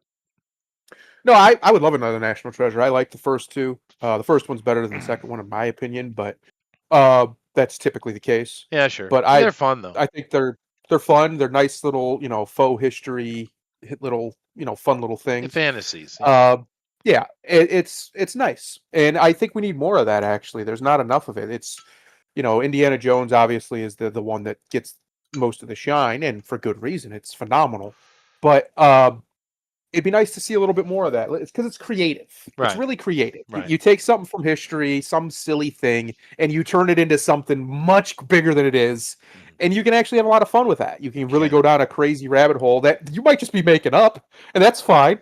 But you can go down that rabbit hole, and it can be fun. Sure. And do keep in mind they had so many episodes of this woke version of it that died instantly because it was woke version of it. And they did the same thing in Indiana Jones. The sad thing about it is you can do this film without Cage. You can, but don't make it about Girl Boss. Just make it about National Treasure, right? And you can have women in it. Shit, his movies had women in it. Very important characters in the movie. Just Yep. like Indiana Jones. The problem is it's an ideology point that is most important. Stop that, and you will see that you'll have much more success. Over here in the chat, Booster says, I'm going to have to say about Jimmy Olsen, he was almost close to what I want. So Booster saw the movie, great. The He ongoing did. joke was women couldn't resist him for some reason, and he never interacts with Superman. Oh, that's not good. He is supposed to be Superman's pal. You're right. They're actually supposed to be really good friends. I mean, he's a younger version, but Clark looks out for him, right? Oh, dude, that's a good idea, Maple Chic. That's a good idea. We should do that. That'd be. I'd watch that movie. I'd watch that movie. Yep, So I watched the hell who out of it. plays Bongino? Oof, I himself, say Jason Momoa. Jason Momoa. Yeah. He's the final boss, guarding the Yeah. files. Yeah. It's him all along. Right. Right. Actually, no. Bongino he left. He quit, didn't he? He's like, "Fuck this shit. He I'm out." he threatened to. I don't know if he actually did. But He did threaten but to. yeah, it is all funny all around. So Booster, give us a general opinion. What did you think of the movie? Because like I said, I'm getting very mixed reviews. What I'm not hearing is anyone who said, "Oh my God, it's the worst movie ever." I'm not getting that. I'm getting a lot of people that were disappointed with it, but but they point out some shining points. I get some people who absolutely adore it. It's not certainly not one of those movies that that you have certain amount of people that are just, oh my God, this is the worst thing ever. I'm not seeing that. Are you? No, are you talking to me or talking to Booster? No, to you. No, I've seen a couple of people who say that, but they seem to be being very hyperbolic. It's a James Gunn movie. James Gunn Yeah, doesn't make bad movies. He just doesn't make good ones. He's made a couple of okay ones, this is yeah, my yeah, opinion. Uh, they're all the same. They're all very formulaic. They have the same note, and he hits that note repeatedly, and that's fine. yeah. Honestly, really, what usually happens, and it sounds like this is what happened in this movie, is the movie itself isn't necessarily great, but there's a couple characters in there that shine, Right. and that's what gloms people to liking it. So, like Guardians of the Galaxy, I think is a great example of this. In each one of the different movies, there's a couple of the individual Guardians that really seem to shine, or many of them do together, or there's individual scenes that are really, really good that just kind of become like memes effectively. And Right. that's why they became so beloved. Right. Right. Uh Yandu Oh, great. sacrificing himself for That was Peter great. is a I great love scene. that. It was Uh so good. Yeah. but the rest of that movie is kind of like, all right. True. I mean, it's It's all just right. But you had Kurt Russell doing his thing. yeah. You had the Yondu thing, which was wonderful. But yeah. Um, Terrence Howard as Bongino. Sure, why not? And Bush said he liked the Superman. Cool. Like I said, it is mixed, and it has made its opening weekend was okay. I mean, it's not gangbusters, but it was okay. We'll see if Yep. it drops off real hard, they're in trouble. But if it has a little bit of legs, which I don't know coming that's going to knock it off, if it's got a little bit of legs, it might well make its money back. You know. No, I think But it's gonna make it's gonna make money. they need to make I a said billion. That's $1 billion. They got to make $1 billion, I dude. I said from the beginning it's going to make its money. It's going to make money. The problem is nothing else is going to. The reason why the MCU was successful, one, it was at the right time. The market was ready for something different. Two, the individual films, many of them made money, made their money back. They haven't proven that any other project can. It's Superman. It better make its money. It's fucking Superman. Uh, it should be easy to make money with Superman. Actually, Should. I don't know why they have so much trouble. That should be the easy. That should be as easy as Batman, but for some reason they just can't do it. Uh, but yeah, so I've always said it's going to make money. I was hoping just because I hate James Gunn that it didn't. Yeah. That's it. That's the only reason. It's nothing deeper. That's it. I don't like James Gunn. I don't want him to succeed. Right. But it's probably going to. I think the Yeah. other one that's probably going to as well is Fantastic Four, as much as I don't want it to, but it's probably going to. That movie sounds like And it's actually bad, where this movie sounds like it's fine. but it's Fantastic Four. And it's the first one under Marvel directly, like for real. I think it's going to make its money. Maybe. We'll see. It's not. I don't think it's going to be a huge deal, but it's There's going a to make lot more angst toward that than Superman, though, dude. A lot more. Yes. We'll see. We'll see, though. We'll check it out, of course. But that one I have no interest in watching. Whereas Superman one, I'd like to check it out. The only thing that really, really worries me about Superman is the fact that it has so much of the James Gunn yucks and they don't work. They don't land. That's what I'm hearing from a lot of people. The comedy outside of Nathan Fillion just falls flat on its face. And I'm like, ooh, that worries me. What do you think, Booster? Is that a truthful statement? I've heard many people say this, that there's a lot of jokes. He doesn't let any of the emotional beats breathe, and they just don't land well outside of Nathan Fillion. And Mr. Terrific is cool as shit, which he should be. It's Mr. Terrific. I mean, come on. But anyway, this right here, yeah, I'm about the same as you, dude. I don't know that we're going to get Cage back, but money talks, dude. Yeah, yeah, it does. But he's largely corrected his financial woes, from what I He understand. has. He's dug himself out of that hole, which good on him. He put it, and listen, the truth of the matter is, you can't even shit on him at all. He got himself in a bad position. That was on him. But then he's like, all right, I got to fix this, and he did. He got his ass to work, and busted his ass for a good decade or so, and he got himself out of it. You can't fault him. You can't be mad at him. Yeah. He corrected his own mistake. Yeah. So good on Nick he for did. that. I would love made some for it good to happen, movies along though. the way. Yeah, so would I. Yeah. I'd love to see this. Yeah. Butcher said, "Yeah, that's kind of true." And Mr. Terrific rocks. Yeah, I've heard everyone really likes the character, and I'm glad that they did it right, because Mr. Terrific is fun. He's a great Yeah, character. he always rocks Yeah, when he's done right. he's He's cool. a great character. He's cool because he's kind of a cooler version of Mr. Fantastic in a way. It's a DC Mr. Fantastic. It is kind of how he is. The powers are different, but they're, genius inventor type guys. I find myself smiling a lot. Cool, that's a good thing. Superman is a good boy. He saves everyone, even a tiny squirrel. Aw. Yeah. Yep. Well, I like that. Superman is supposed to be kind and fatherly and willing to sacrifice for everybody and everything. That is Superman. And it does sound like there is a bunch of kind Superman moments in the movie, and that's great. It should have that. But the couple of trailer scenes and clips I've seen, Superman Corn Sweat does seem kind of whiny for me. I don't know. We'll see. I'm going to watch it, so I'm going to wait and see. Let's move on though to an absolute tragedy. Go ahead. 1 second. Oh, Red Sonja. Red Sonja. Why is my Discord being dumb? Red Sonja trailer drops, hits theaters August 15th. All right. Yeah. Now, this is a very, very strange thing for me, because this movie is, let me see if I can find her. MJ Bassett. Now, this is the director. Now, this person is one of them transgenders, right? And of course, a lot of people automatically, but oh my God, right? However, this is the same lady who did another Howard IP in Solomon Kane. And it's very interesting, the trajectory, because this movie is having exactly the same problems that Solomon Kane had, with this MJ Bassett lady directing it. And it's really weird, because if you go and watch that Solomon Kane movie, which many of you maybe never heard about, I suggest you dig it out, because it is awesome. It is awesome.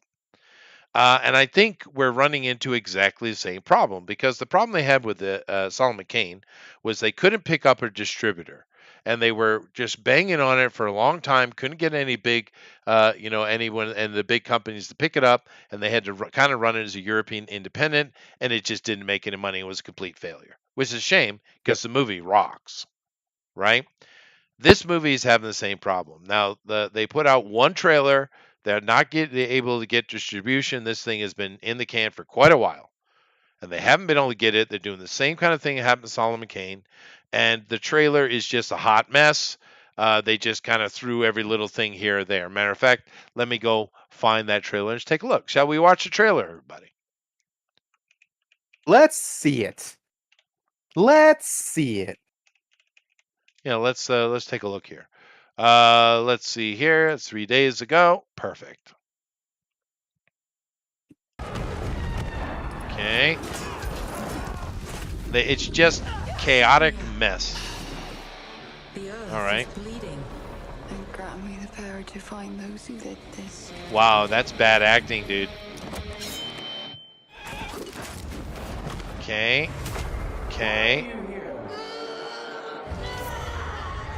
To see my people again is all I dreamed of. Holy shit, dude. Did you see how stilted that was? That wasn't good. Hold on a second. Let me That go wasn't back. good. Hold on a second. I know this is. They said it was a very chaotic trailer that just someone just threw together. This is not a professional trailer. But hold on a second here. Listen to her dialogue. To see my people again is all I dreamed of. Wow, that's pretty bad. It's out of Not great. context, but yeah, He wants us she to is fight, scanning. or we both die. Way too skinny to be Red Sonja. But you know they're not afraid to put her in nothing. Yeah. Someone has to make a stand. Nothing but death awaits us. Wow, she is not a good actress, I will dude. do what damage I can. Wow, holy shit. You think that your gods can stop me from conquering the world, Bianca? That's It better. won't just be the Achaeans who suffer. It will be every tribe, every people who defy him. Everybody here will suffer. It's like everyone shall defy him. Why? Why? Okay. I am here to fight! You and all of your kind are relics from the past. Wow. It's like It's now. she's speaking somewhat loudly, but with no gravitas or intention. Do you choose death? Never. Cyclops Minotaur? That's weird. You can have this and these. And that protects. Nothing. The crowd will love it. Oh, okay. The feminist joke. Okay, so Eek. all right. Eek the kitty cat. All right, so maybe this is not the same situation as Solomon Kane. I apologize for everything I said before, because boy, that looks really bad. Whereas Solomon Kane, like I said, it has the same, finding a distributor problems that this movie has with the same director, with Bassett. But Solomon Kane is actually an amazingly good movie. It's really, really good. And who knows, there could be some shining points in this movie. But that actress, holy dude, that's bad, dude. I mean, I know it's out of context, and they didn't ADR it properly. They didn't sync the audio. You could tell. That's a bad trailer, dude. They didn't even bother to sync the audio. I mean, I can do that. I mean, Yeah, no, that's not good. that's bad, That's dude. not good. That's really bad. But I mean, would you like to comment on that dialogue from our I son mean, here? that's a word for it. It's not the right word. That was terrible. No, that wasn't good acting at all. And maybe she is a great actress otherwise, I but don't think that so. was bad. I That am was going bad. to That come was next week, and then we shall defeat you. It was robotic. It was Very bad. monotone. Yeah. There was no energy in it, no emotion. No. Acting, especially a character like Red Sonja, I gotta believe you when you're saying to me because Well, you're already in a silly world. You're in an over-the-top place. So if I don't believe you, then how can I believe anything else? Yeah. I don't It's know. Just a important. little more power, a little more guttural, a little bit Yeah. of something, but it's just there's no energy behind Conviction. it, no conviction, Where's the no charisma. conviction? It's pretty bad, Yeah. dude. But we'll see. I know eventually I will watch this movie. Yeah, that maybe this is not the same situation as Solomon Kane. It is, but it isn't. Yeah, ooh. I'm glad I watched the trailer though, because I was thinking, because MJ Bassett here, the director, like I said, she is one of them transgenders, but she actually is a pretty good director though. That Yeah. as you can see with the costume, she doesn't have a problem, or he, she, whatever you want, doesn't have a problem with kind of giving you Sonya, right? Now, a lot of people are kind of doing the same Gal Gadot argument. Her tits aren't big enough, and I'm like, man, who gives a shit? I mean, come on. There's nothing wrong with this. She's a pretty girl. Costume looks fine. The action looked okay. She was moving fine. She's too skinny though. She is a needs to bit. be a She little is a bit more too muscular. skinny. Yeah. Well, I don't same with believe for a Gal. second she can even swing that sword. That's To be honest true. with you. Yeah, but it's probably not metal anyway. But same with, or maybe it's aluminum. Same with Gal Gadot. Really kind of too skinny. In the first movie, she kind of sold it though. Kind of.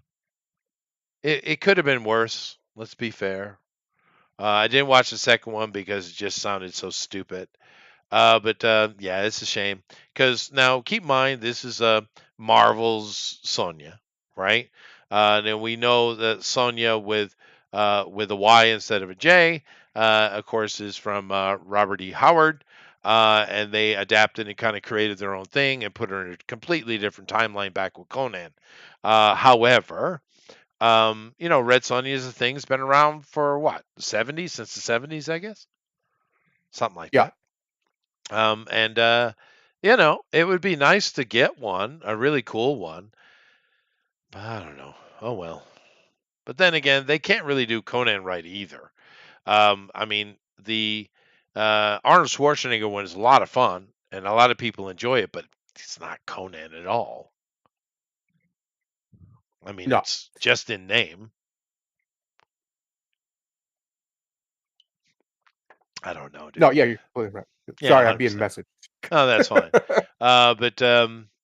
Yeah, that's too bad. I was kind of hoping this was exactly like Solomon Kane, and the trailer looked okay, but no, this girl is not the right choice. And that sword, to be fair, is not good. Look at it. No, it's got sloppy. It's got an actual hollowed bloodline in it, which you don't do. What is this kind of etching you got going on here? It's not. It carries no historical accuracy at all. The top looks a little bit Celtic, but and what is this hilt and this bulking? Well, what is this? That's a crap ass sword, dude. Who thought that was a Yeah, good no, looking sword, dude? no, that's not a good looking weapon. No, not- it's very modern. The other problem I have with her specifically, it's not that she's like unattractive. She's obviously a pretty girl. It's I just don't believe her. Like, look, does that look like a warrioress to you? That No, look like a bad bitch? she doesn't sell it. Yeah, you're right. No, Yeah. she doesn't have that look about her. She doesn't have that fire in her eyes that she would need for Yeah. me to believe she could be out here killing people with a sword. Yeah. Because that takes a different level of person. Not everybody does. has that level of person, that level of and savagery in them. no, you're right. And some people, it's all about being able to sell it. It's not really about body shape or size. I mean, if she sells it really well, then that aspect will be okay. It just depends. And everything in that trailer is way out of context because that trailer was created by an infant. And that's a bad trailer. It's just choppy. It's all over the place. We don't even know what's going on. There's a bad guy, I guess, or four. Not really sure. Why is she doing it? Don't know. Yeah, to protect miscellaneous people. That's I'd just imagine. random folks. No, of course that's true, Booster. No, it's a shame too because Red Sonja could be really cool. It should be something you could make on a low budget, like a John Wick style budget. You don't have to go crazy with it, and yet they just insist upon doing it stupid. And instead of just doing something really cool, really fun in the mythos, in the world, get the right person. I'm telling you, it's crazy to me that Hollywood, this big multi-billion-dollar organization, whatever you want to call it, can't find women who can play these roles that look anywhere near as good as cosplayers. Well, like, what are we doing? That's true. What are we doing? And part of the problem is they don't put the work in that the boys do. Because a lot of guys will get the job and then they have to go sculpt their body to what is necessary. The girls don't do this. To get jacked out of mind. Right. And then sometimes, there's various roles that require various things. But the women don't do shit. And that's a problem. If this girl, well, first of all, she's a bad choice because she can't act clearly. But she should have put herself in better shape. And just like the dudes do. Now, I understand there's a limitation, obviously, and that's fine. But that's one credit I do give to Gal Gadot. She's still too damn skinny. But she did bulk up for that role. She did. Yeah. She's also a former soldier, right? That's she's former IDF. Yeah. So she has a little bit more of credibility, I guess you would say, as a fighter. This girl here, I bet she's never been in a fight in her life. Like she just doesn't have it. I'm sorry. There's a certain Yeah. look that a Red Sonja should have in her True. eyes, not beauty, in her eyes. That Well, this her- girl doesn't have. She has no intensity. Yeah, no, it's just Yeah. about being able to sell it. I know that. You don't have to be a badass. You just have to sell being a badass. Right. Jackie Chan said the perfect thing. He says, "I'm not a badass in real life. I just play one on TV." Yeah, exactly. He admits it. He's like, no. Yeah. I'm not fighting anybody. I'm good. Now that's what's interesting is because real badasses often can't do it on screen. Like it doesn't always translate to being able to get Okay. because Yeah. there's a lot of stuff that happens on through the camera that you just can't account for until you get through the camera. That's why they do test shots. That's why Right. they do these things because you're lighting and stuff and face and camera, the way it behaves with your face, and it's weird. So like one of the Right. things that you'll notice, I think everybody's has probably noticed this at some point. You look different in a mirror than you do in a picture. Taken Oh yeah, from no, the same that's exact definitely angle true. and everything. That is Yeah. true. No, yeah, some people are It's the camera. photogenic, some aren't. Elrod said he's seen her do action and she does sell it really well. Cool, that's great. Like I said, from the trailer I watched, I was like, okay, but that's good to know. Her acting is bad, but if she could pull off the action scenes, hey, cool. Because Yep. like I said, it's not about who you are; it's about can you sell it. And it sounds like Elrod has seen her do that, so that's good. That's good to hear. But that acting, boy, jeez, it's bad. And of course, like I said, Bessette, she's actually a good director. She knows what she's doing. She does know what she's doing. So we'll see. But because I'd love to have a great Red Sonja, it'd be fun. Anyway, moving on. Now talking more of what Disney is talking about as far as their future. Like we talked a little bit with DC, they're going to San Comic-Con, and they're going to be presenting all of their future stuff they're working on. Sounds great. Marvel, of course, is doing the same thing. Disney, excuse me, doing the same thing. They call it what? Disney, what is it called? 23? Or what do they call that? I don't remember. to be Some honest, off the top of my weird head. name. But go ahead. Disney shows off Percy Jackson, Wonder Man, Alien Earth, and well, that should be an and more. Will. What you got Yes. a comma there for, Will? Where's your and at? You don't just throw commas. You got to put an and somewhere. You got to put an and in there somewhere, buddy. But all right, so Percy Jackson, I never cared for it, but then again, it's not made for me. It's for Right. kids, and my kids thought it was okay. Mhm. That's about all I got. Me, I was like, well, it's very CWE, right? But it sounds like we're going to look here in a minute, but it sounds like they got more of that coming. Wonder Man, of course, a lot of people wanted this a long time ago with Nathan Fillion, but we'll see what we get. And of course, yet more Alien. Great. Okay. Let's see what we got here. All right. So these are the things Disney has released the coming soon preview from Disney Plus and Hulu, which includes looks at Percy Jackson's season 2, Marvel's Wonder Man, Alien Earth, and more. Now we have a list here, but let me go watch the trailer real quick. I'm going to have to stop this a lot though, guys, because this is Disney and they're, well, assholes. Big butts. I got something coming up. I love surprises. Okay. I'm Okay. telling you. It's time. Okay.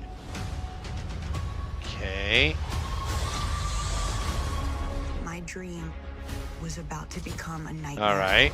This idea that men have the power. it's Well, only men right have no power whatsoever. It's quite clear, ma'am. Yeah. idea. Yes. World has King of the Hill. changed, Dad. Oh, wow. I'm getting a hug. I was born to play this character. It's not too late to tell Oh, us. Wonder Man's black dude. Of course he is. Boy, Disney, is, yeah. man. Holy crap. They really can't help themselves, can they? All right, fine. Well, this guy's acting is completely wrong. When the monsters come, Wonder Man is an actor. scream. We're all going to Okay, we're okay. The hero will become a powerful Percy weapon. Jackson's Zombies 4, whatever that Done with is. football. Chad You were Powers. born for this moment. I see y'all out there. Here we go. Alrighty. Okay. So, let's see here. Zombie 4, Dawn of the Vampires. I have no clue. What is zombies? Have you ever heard of this? I haven't. Sorry, I Any- was muted. I didn't realize. Not even once. I've never heard of zombies, and this is 4. It's Okay. the fourth one. They've got the 4 of them already. It's weird. Someone tell me what the hell zombies is. Maybe it's on Hulu. I don't know. King of the Hill revival. What do you think about that? I'm for it. I love King of the Hill. I never watched the Um, show. I wasn't really Really? interested. Oh, No. you would love King of the Hill. You would love Hank. You are Hank, actually. You would love Hank. Hank seemed rather stupid. No, he's not dumb. He's just not an academic, right? He's a normal working class kind of guy, but he's a smart guy. He's around a lot of stupid people. He sells Who do a lot propane of and stupid- propane accessories. That's correct. He does so very successfully, though. He's not just your average propane salesman. He's You quite good at it. Oh, I see. Okay. Yeah. I just never watched. There was no particular reason. I just never watched it. I am busy. I don't watch lots of things. If I do, I'm usually watching a movie. Well, 'Cause here's why I think it's okay. We'll see. We will see. But it's still Mike doing it, Mike Judge. It's I think all the original people besides the guy who just died recently. And they're doing a revival, but they're not doing like what some of the other ones like Futurama and stuff did. They're actually doing like a time skip. And I think that's the way to do it. So it's still the same characters, but they're a little bit older now. So like Bobby, his son is an adult now. He's not a teenager. That's So, I probably what think- they'll do. Yeah, I'd assume. Yeah, no, that's what they're doing. Yeah. So I think there's potential there, right? There's potential for something interesting. We'll see though. I always kind of got the feeling that Hank was kind of like Red from that '70s show. A little bit that cantankerous. He's a little bit less cantankerous, I would say. I see. He's very set in his ways. He's almost. I mean, he's a very conservative guy, but he's not the butt of the joke necessarily. Sometimes, but not usually. It's Mike Judge is really good at that. Actually, he's really good at being neutral.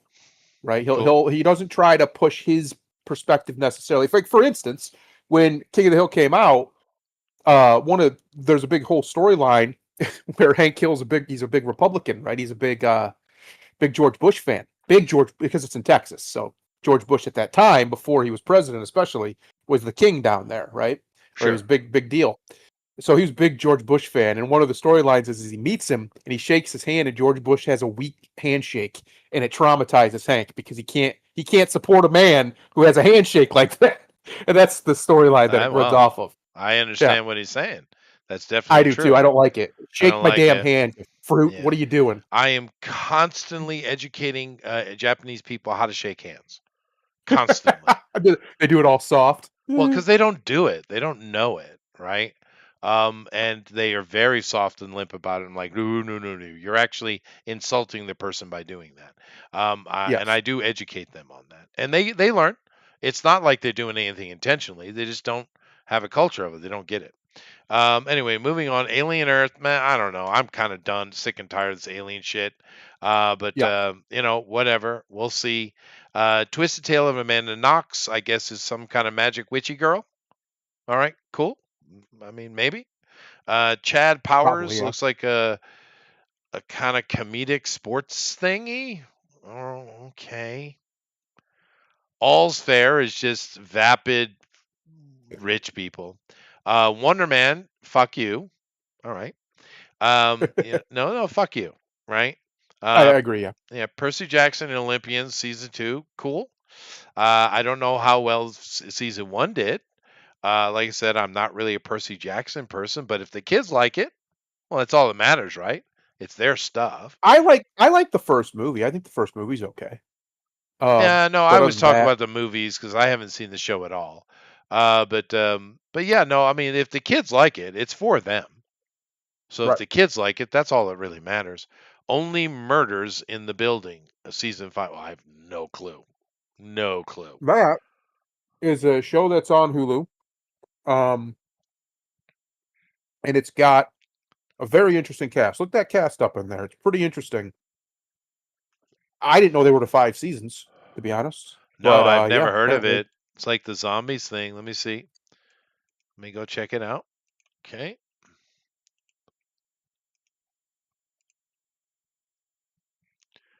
Only Murders. Let me see. Let's go here. Okay. TV series. Oh, wow. Oh, wow. Well, shit. It's a comedy, obviously. Yeah. Steve Martin Short. Very nice to see him back working. Both of them. Selene Gomez. Okay, whatever. Crichton is in there. Wow. Shit, dude. Paul Rudd. Really? Meryl Streep? Holy shit, dude. What is this like? That's why I wanted you to look at the thing. Is this a Nathan Lane? This is what, a salary TV show? I assume, yeah. I mean, there's some big names in there. Is it any good? It's got a I've never high watched it. rating. Let's see. 3 strangers who live in the same New York City apartment building and share an obsession with true crime suddenly find themselves embroiled in a murder. Okay. Alrighty then. I have no clue. Let me go back here and try to figure out what this zombies thing is, dude. Because we had someone, is it Marvel Zombies? I don't know, maybe, dude. Let me check it out. Here we go. I know from the trailer I didn't see anyone I recognized. Zed. Oh, is that like a joke? Because Zed is another way to say zombie. And Addison discover the warring warlords of Sunnyside and Shadyside on a summer road trip after their first year of college, encountering 2 new groups of monsters. Okay. Okay. Is there anyone here? No, these. It's all just teeny bopper stuff. Well, okay, fine. It's a CW-esque thing. Let's see if we have any like a wiki on it telling me kind of a premise here. For all right, it's a vampire musical film. Oh,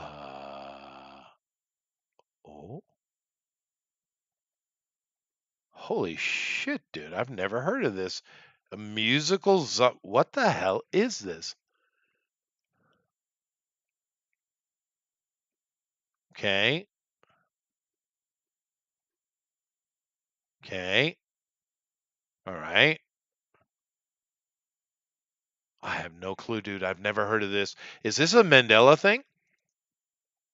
It could be. It could be. Why is Discord being so dumb today? It's just not working. There we go. It is being weird. It is a tween show, but I've never even heard a hint of it.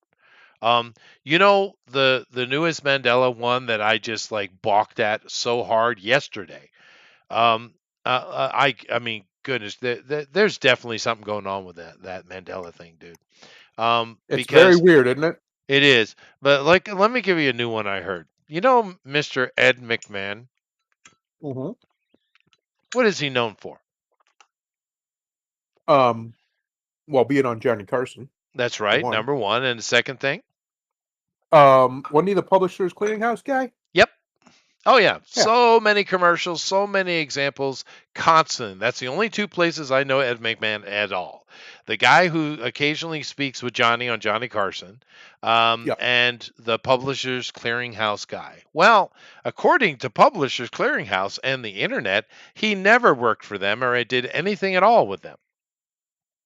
He has zero connection to Publishers Clearinghouse or giving checks or doing anything at all. The only thing he's ever done in his life was Carson. Now that's bullshit. That is straight up bullshit.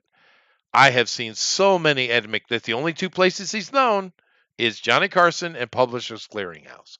And I've seen him do a whole bunch of stuff.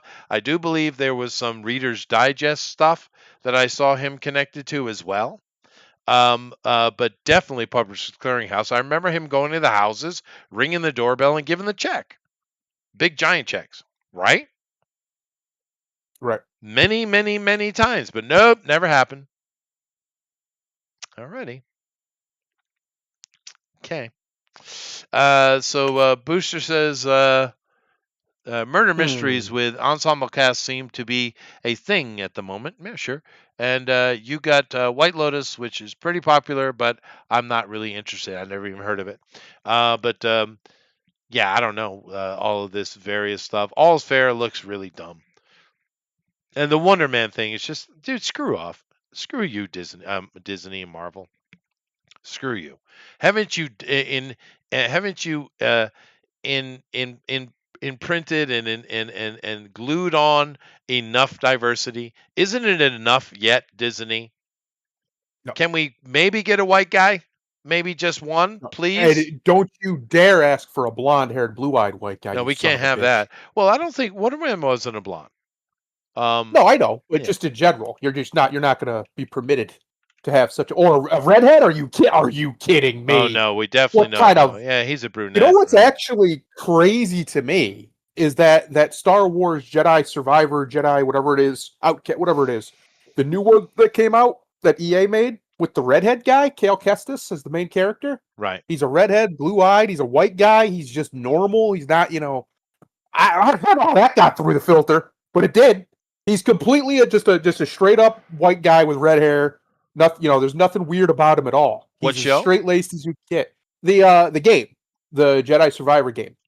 Oh, that kid. Yeah, no, that character. Yeah. I don't understand how he got through the filter because somehow squeezed through. they squeezed him through. He is, of course, Wonder Man is originally a supervillain. Of course, he's his brother is also another the Grim Reaper, right? Another big Right. baddie. But he is got his ass kicked by the Avengers and eventually joined them. I do believe he was an actor of some kind, but I did because I love the West Coast Avengers and he was a main player on that. Yeah, but you can see what he looks like. He's just a kind of brunette guy. So if you went with an Italian or something like that, okay, fine. But no, we get a black guy. I mean, full on black dude. All right. Anyway, yeah, nothing here is exciting me. Maybe some of you guys might be interested in the King of the Hill, but I see a few things here that might be fun for the tweens, the kids. This Amanda Knox and a Percy Jackson. Maybe the kids are liking it, and that's cool. And this, at least the Twisted Tales of Amanda Knox, maybe it's from a book series, I'd assume. At least it's a unique property, right? Yeah, maybe it'll be good. Maybe it'll be great. I don't think maybe it is great. I don't think it's for not us gonna at be. all. Yeah. I don't think it's gonna be, but maybe it will. Maybe they'll surprise us. Yeah. Centers on Amanda Knox's harrowing journey after being wrongfully imprisoned for her roommate's murder. Her battle to prove her. What? That's not what I thought at all. I thought it was like a magic thingy. It looked Apparently not. kind of like a magic thingy. All right, so it's like a docudrama. All right. Well, I'm definitely not interested in that. I thought it looked kind of magical though, didn't it? In the trailer.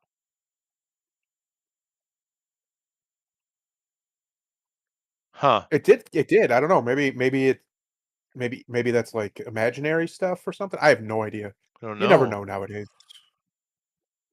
All right, so 20 years after she made headlines, so this is a real life story. Okay, the story is headed to the small screen.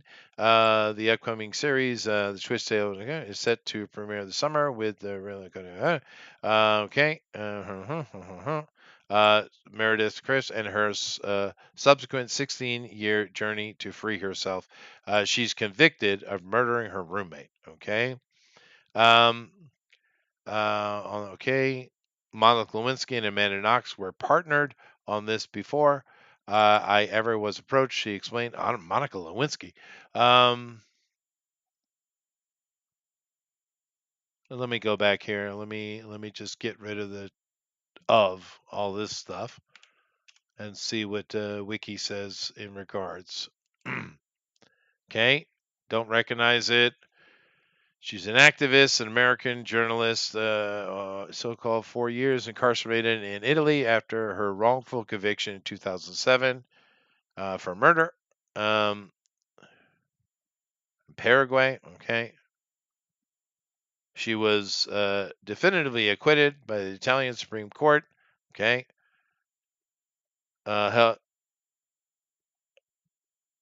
Okay, so she was wrongly convicted, spent 4 years in jail, and she was acquitted by the a higher court. That doesn't sound interesting at all. Yeah. What? No. No. Yeah, this really doesn't Negatory. sound interesting at all. Why would we make a Spend all this money? whatever. They're just desperate for content, bro. They're just desperate. That's all. Well, I mean, if they do a good job with it, could be a good movie. And like I said, I've never heard of the case, so it could be fun. Some people like that docudrama stuff. So it's not necessarily a bad thing. The trailer made it seem different though. But whatever. Let's move along here to some Superman goodness, shall we? Superman goes political with Trump meme. Gavin Newsom response. Okay. The White House put this out. Of course they did. And it's all good fun. It is a political movie, which isn't necessarily a problem.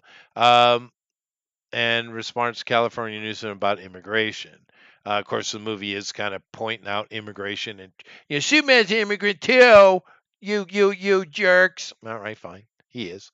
The official White House social media account posted a Photoshop Superman poster featuring President Donald Trump replacing David Cornsway. It is an improvement. He just doesn't have the manliness of Christopher Reeves or Cavill. He just doesn't have the manliness.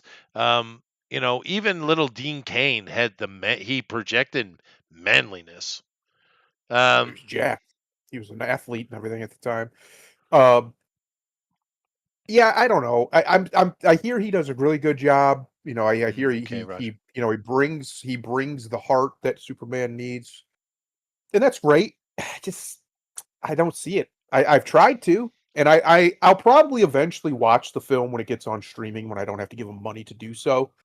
Because I refuse to support James Gunn as much as I can. Right. But everything I've seen, and I've heard from Booster said he liked it. A couple other people said they liked it. But it's one of those films that it really just seems like it's typical James Gunn. Either you like it or you don't. Right. And Simple I've heard as a that. lot of people say that. If you like James Gunn, you like it. If you don't, you don't. And that's fine. Like I said, that's better than what we've been getting. Things that are trying to preach to you all day long, and that's not what you're getting really. I did find one interesting thing in the merchandising. It's Truth, Justice, and the Human Way instead of Truth, Justice, and the American Way. Doesn't have the same ring there, Mr. Gunn, or actually I would say Warner Brothers.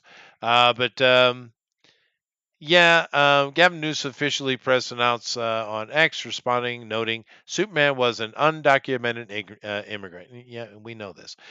In the lore, Superman crash lands on Earth in Kansas and is raised by the Kents. The early story didn't bother explaining how they forged documents or legally adopted Clark. Well, to be fair, it's not that hard to give him an official identity. He was a brand new little baby. And they could very easily just simply said she got pregnant, had a baby, and here it is. Modern interpretation. Had a baby on the farm. Yeah, done. That happens all the time. Yep. While Gunn definitely tackles political themes, the Superman movie is not woke, which is good. There are strong male and female characters, which is great. While true, Gunn's version of Superman is weaker than past versions, it seems more to do with story than being agenda-based. Okay, fine. We've seen Superman at all kinds of power levels, let's be fair. He is super moments. It's just that this is his first time fighting foes as powerful or even more powerful than himself. Okay, fine. Lois also has a lot of respect for him, and he has a lot of respect for her. Fine. And of course, same thing with seeing Nathan Fillion, Eddie Gattega, Mr. Terrific, and Skylar Gisondo as Jimmy Olsen are standouts. Great. I just thought it was funny. Yeah. Because Trump. Yeah. Anyway, we'll move on. We've spoke about that enough. And of course, this is just picking up on what we talked about. There are already. Oh, go ahead and read the headline. Superman spin-offs already talked about. Mr. Terrific, Jimmy Olsen, more Nathan. That is a terribly written headline. More Nathan Fillion. Yeah, they're not good at yeah. these young people don't know how to write. But apparently they're not good at the English. However, there's been a lot of hype about these three characters in particular, and it sounds like they're going to get spin-offs of their own, potentially. Mr. Terrific, I'd very much like to see that, especially seeing as everyone is praising this guy. They say he's cool as shit, so I'd love to see that. Now Nathan is already it's a little bit more than a cameo, but kind of a cameo in the upcoming Jon Stewart, Hal Jordan buddy cop story. So he is in that. But they're talking about doing potentially more with him, which honestly, you're always going to kind of win with Nathan. As dumb as that haircut looks, everyone's saying he's a standout in the movie. So it shows you he can take a dumbass costume and still bang. So good on Nathan. But I'd love to see Mr. Terrific show, dude. That would be great. Could be if they did it right. Oh, wait. I'm sorry. I'm white guy. I'm not supposed to like black stuff. No, I don't want nothing to do with it. You're not allowed to like Mr. Not Terrific. allowed. You're not permitted. Yeah. But no, I've always liked Mr. Terrific. He's really cool. And I actually like some of the modern interpretations and way they've done Mr. Terrific recently. I kind of like what they've done within the past, decade or so. But great. And this guy is playing Jimmy Olsen. He looks like Jimmy. He looks just like Jimmy. Yeah, no, it's good. It's a good casting. I'll give him that. Yeah. That's one thing James Gunn has always been good at. He can cast. He is. You got to give him that. He is good. He's pretty good at it. Although poor Hawk Girl still is like left in the back wings. No one's talking about her. She's kind of boring. I don't know why they don't do that character right. She was always kind of cool. I mean, go to the animated series. They did a great job with her in the Justice League stuff. She was a cool character. Yeah. She was a bit slutty, but then again, they can't help but slut up all the female characters for the most part. Well, it is written for young men. Yeah. So they want to watch the ladies get frisky because they want to fantasize about getting frisky with the ladies. I get it. But she was mainly with Jon Stewart most of the time, right? Yeah. But see, I've never understood that mentality. That seems kind of cuckish to me. So you want to watch the girl that you want to have sex with a bunch of people? Yeah, I've never got that either. Yeah, it's always weird. But no, I'm just saying that she is kind of a cool character, right? I'd like to see someone do her correctly. The animated series did a great job with her, to be fair. So this is all good. Sounds good. I'm really happy to hear all the positive about Mr. Terrific because he's a cool character. Boucher says, guy who plays Boucher said, I want to too. Know that the scene where Superman is on the ground struggling to breathe is followed up with Superman healing himself and immediately getting back in the fight. Guy who plays Mr. Terrific is the same guy who played the High Evolutionary in Guardian 3. He is one of the better actors they had. Is he? He didn't look like the same guy. That guy is the one that got arrested for beating a girl somehow in the Majors, right? It's not the same guy. Different guy. No, that wasn't him. That wasn't the High Evolutionary. Are you sure? Oh, you're thinking of you're thinking of Majors. Kang. Oh yeah, you're right. Kang. No, you're right. They just completely audibled out of that, didn't they? They did. Yeah. That whole idea. I don't understand them. Just recast it. It's a multiversal character. He can look like anything he wants. He doesn't have to look like that. What are we doing? That's silliness. Just recast him. Especially seeing as if you look at that whole case, that guy got a lot more flack than he should have. That Majors guy. No, yeah, I agree. I think it's just a typical gynocentric society where everything becomes bigger than it is situation. Mm-hmm. Of course, I think what sounded like it happened is he crossed the wrong person in Hollywood for probably somehow, and that was it. They found a reason to get rid of him. This guy playing John Stewart, Green Lantern John Stewart. I don't know. He might be good. I hope he's good. He doesn't look good though. Although Nathan said he thought he was really good for the character role though. Nathan Fillion. I Okay. don't hate. I'll be honest. I don't hate Kyle Chandler as Hal Jordan, depending on what version of Hal Jordan we were to Well, I get. don't know if you want a Mexican playing Hal Jordan, I guess. He's not Mexican. I think he's some form of French, like swarthy. He's not Mexican. He He's a white looks guy. Mexican to me. But And it's probably just the outfit looks. yeah, I It's don't got a really, very Mexican I vibe don't there. really care much about that. I'm talking about John Stewart character, Aaron Pierre.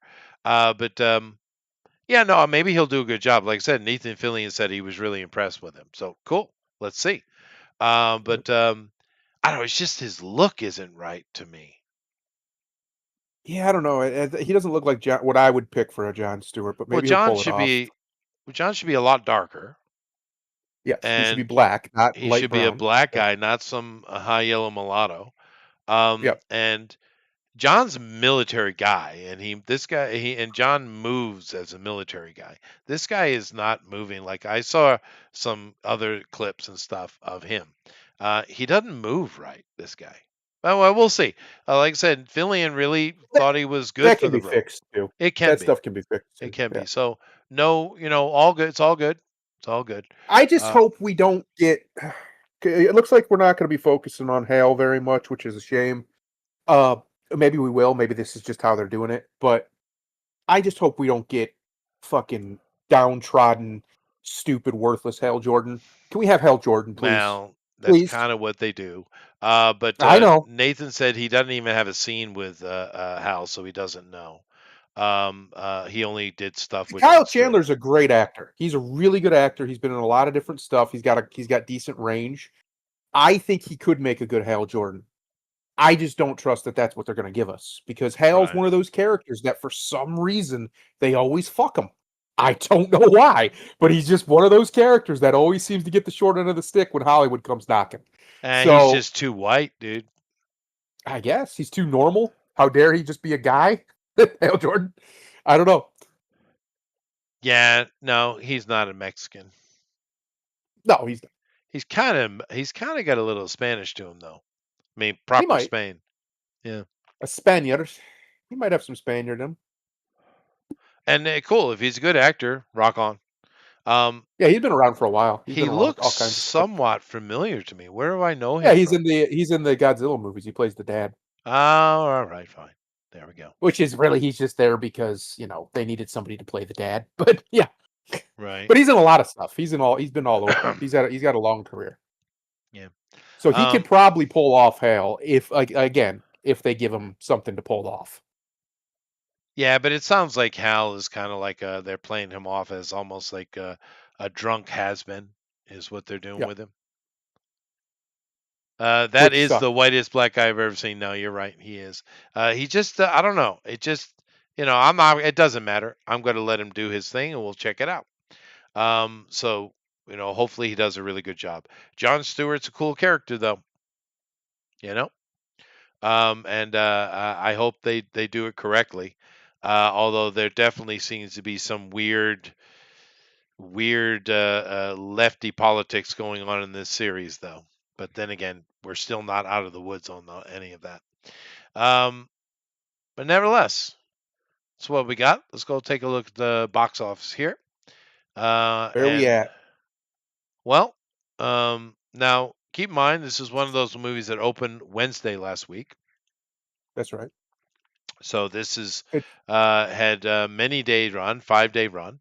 It's not just the 2 days of the weekend.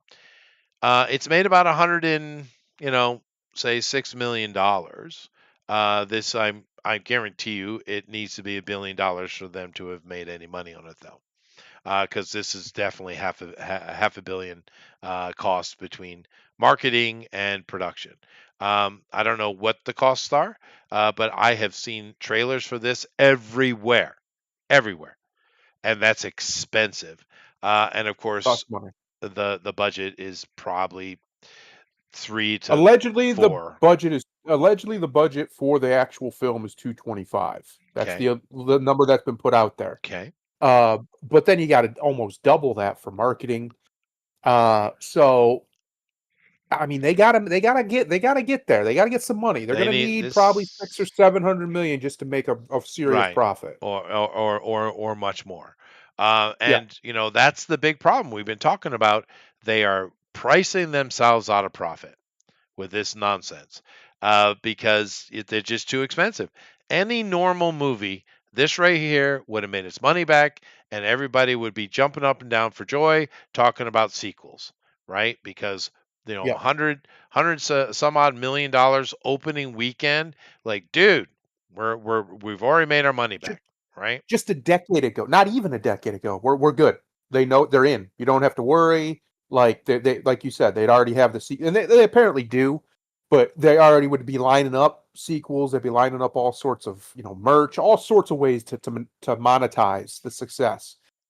And they're doing that, of course, but it's one of those situations where it's more sketchy than it should be. It shouldn't take $600 million Yeah, it's for too much, just dude. about any movie to be profitable. It's That's insane. ridiculous. It's ridiculous. And a lot of movies in the back end selling Blu-rays, merchandising, syndication, all that stuff. A lot of them do end up breaking even. I think some of them do just lose stupid amount of money. And this movie looks like it's fine, but it's just so rough. I mean, that right there should be an absolute gold standard weekend. 217 $1 million worldwide. That's great, but it's not. And Eric, yeah, they Right. all look alike. So what? No, so do we to them. It's fine. Of Just ask course. them. They'll tell you. All you Just white come people over look here to alike. Asia. You don't know which is a you, a me, or a Lang. You wouldn't know. They all Yeah. look alike. No, I wouldn't know. Sometimes you They can't do. even tell Well, the men and women apart. I can usually personally tell the difference between Japanese and Chinese. Usually. Not always, but usually. But when you get all the other ones in there, then it just becomes I don't know. I got no idea. Well, it's You pretty got easy me. for me, but I do live here. They You know. know. They all know. They know instantly. It's crazy to watch them work. It's just like Latin Americans. They know.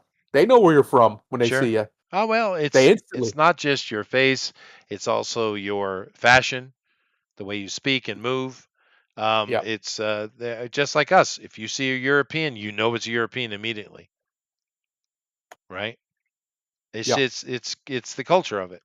But anyway, so you got Superman, and we'll see. But it looks like this movie is should be all right.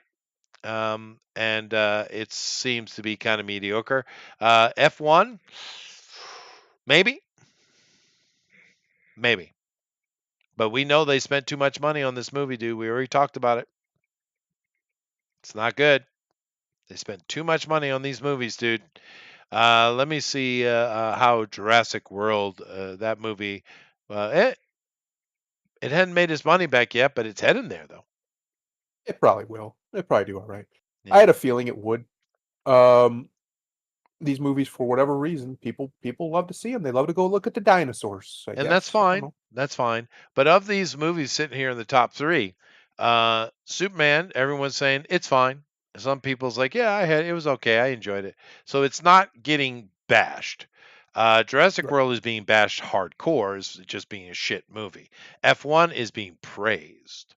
So but to be honest, I hope Superman does make money because I'd like to see more from that from Warner Bros. I'd love to see Mr. Terrific show. That'd be great. That Um, could be cool. yeah, Could be good. could be good. We know Megan 2 was an absolute debacle. Idiots. Yeah. Abraham's And they even admitted Boys. it. That's Yeah, the they best part did. is they even admitted They it. screwed. They said we know we screwed up. Um, Abraham Van Helsing moves his two sons to the United States in an attempt to escape their past. A vampire movie. Interesting. Only very small opening, 470 theaters, and it didn't make any money though. No one went and saw this. I will keep my eye open on the finished databases though. That's an interesting idea. Maybe, or it could just suck. Good You know, every now and then you get some fun little stuff. And what's the only other new thing this week is let's go. What? Don't let's What? go to the dogs tonight. What? Um, Depicts 8-year That's old uh, Bobo's life. What the hell is an 8-year old Bobo? Um, uh, on her family's Rhodesian. Well, why you don't go to Rhodesia farm during the Bush Wars final stages? That's going to be very, very painful.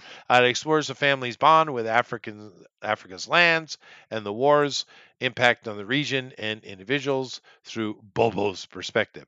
Well, we just had a treaty signed on this by Trump here very recently. Hopefully they we can did. maintain it. They won't. No, they Let's not play won't. make believe. No. Let's not play make believe. We all know they won't. It's just like the Israel Palestine stuff in Iran. It sounds good. It sounds great. It's Yeah. not going to happen. No. Well, that was Rwanda and Congo. Rhodesia, of course, today we call Zimbabwe. Yeah. Right. Yeah, it was bad. And Oh. is Bobo, I guess it's a black, I don't know. There's white people here. Of course, they killed all the white people in They're really, back. really bad ways. I doubt the movie will depict it properly because the one thing about the Africans, when they get to murder, they choose to do it in the most disgusting, depraved, inhuman way possible. They don't just shoot you in the head. They cut off body parts. They make sure you are raped to death. I mean, they're really bad, dude. There's no other human group that gets close, unless you want to look at some of the Southeast Asians. They can get pretty bad too. Yeah, the Black Africans, man, they don't just kill you. They kind of want to like damn your soul to something or another. I don't know. They're pretty barbaric. Anyway, not much. This summer Yeah, it's sucked, dude. it's not been a great one. It's not been a great one. No, It's been I a mean, while, actually. I'd say 2022 was the last year we had a really good movie year. You had Maverick come out. You had a couple other really like bright spots here or there. but even then, it wasn't a lot. We're used to getting No, tons of summer blockbusters, dude. We're freaking mid-July. What the hell, dude? well, we were spoiled for riches. We Man. were Like back we in the just, 80s and 90s. That's true. it's crazy how many of those movies were really they didn't make a lot of money, but they had a cultural impact like you just wouldn't believe. Oh, sure. So many of them. Yeah. Well, Jaws was the first summer blockbuster, right? Pretty I sure. believe so. Yeah. Yeah. Yeah. But yeah, going through the 70s, especially the 80s and 90s, there were just lots of big summer movies come out, and people, it was during vacation time for the kids, and people just going out and seeing movies. These days, it's not the same. People aren't going to the theaters as Well, much, although money can be right. made. It's also because going to the movies wasn't an event. There were times when it was, but it was just something to do. It was something Now to there's do.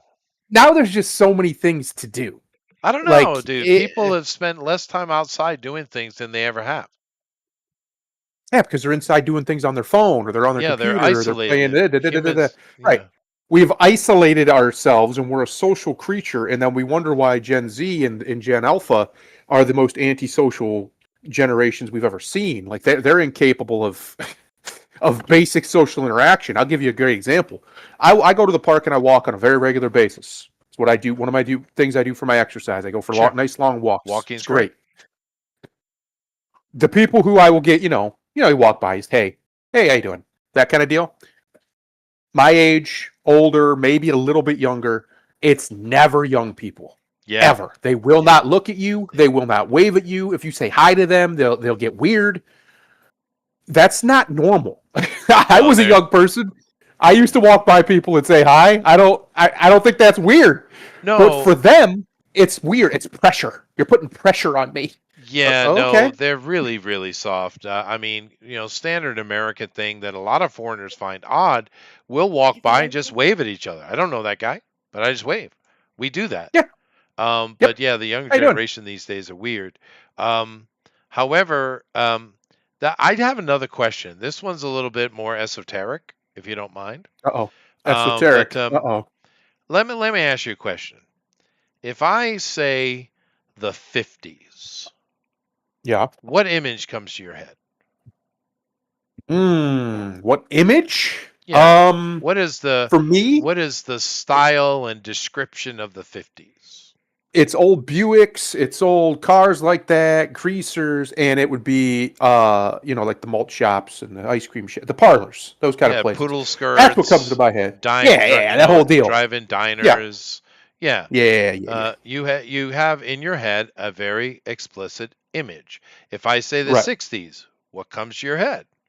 Hippies.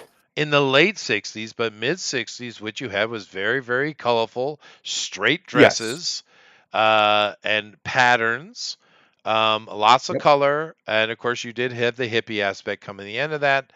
But really, the truth is, Hollywood has made the hippies to be a lot bigger deal than they were. That's right. They weren't. Yeah. They weren't that big of a deal culturally, at the time. Mods like Rod the Mod, right? Rod Stewart. Yep. That was kind of the color, Austin Powers was very 60s, right? If I say 70s, what's the image? Right? Bell bottoms, that sort of thing. Bell bottoms, pastels, Disco. wide ties, wide lapels, loafers, hush puppies, very, very long, heavy cars, right? 80s, big hair, big shoulder pads, lots of makeup, colorful. 90s, wicked color and grunge. Lots of grunge, but a lot of color too. All right. So, and we can go further back in time, and you'll have an image. Even if we do some of the greater eras like the Renaissance or the Enlightenment or Rococo or what have you, you'll have an image in your head of what that looks like. What did the aughts look like? Internet. Just being on the internet. You know what I mean? Like the early internet culture, the mid internet culture. There's not a unified image. No, it's not. What if I say the teens? What did that look like? A mistake. I barely remember it. Isn't that weird? That whole decade's like a blur. I can't explain it. The 20s here. Same. Yeah, that's what I mean. The past 25 years, we have nothing that is distinguished. And what we really have is people just constantly copying the old, right? It's weird because we have so long a run of each decade, and therefore generation, being very distinct. You have an image in your head what it looks like. But yet, in the past, in the 21st century, there's nothing. What is that? Yeah. I don't know. I think a lot of it has to do with the internet, and everything's so broad spectrum. Now you can kind of just pick and choose your own thing. And I think most people just do that, to be honest. I don't know. For me, it kind of falls into the Mandela conversation. Could be. That's a weird thing, too, the Mandela effect. A lot of people just balk at it. Fair enough. But there's a lot of really weirdness around that. I just mentioned Ed McMahon today, and I don't care who you are. You're not going to convince me that I never saw Ed McMahon doing Publishers Clearinghouse, because I did. A lot. A lot. It doesn't make any sense. And some of those Mandela things are very minor, and you can say, well, people just misremembered it. Sure. But there are other things that just, no, dude. No. So what is that? And keep in mind, all of this is kind of happening around the same time period, the 21st century. The past 25 years is where all this weirdness has started to happen. And I kind of wonder if there is, I know it sounds conspiracy theory and I should put it on my TFT, but is something going on? I don't know. Really. Because I do not know. It's all really in this modern times, dude. It's not of the past. In the past, things were very, very distinct and very set. Now, to be fair, you could say, well, Hollywood had played a part in creating that imagery. Sure. Well, why hasn't the same Hollywood not created imagery in the 21st century? We are 25 years in. That's more than a generation, right?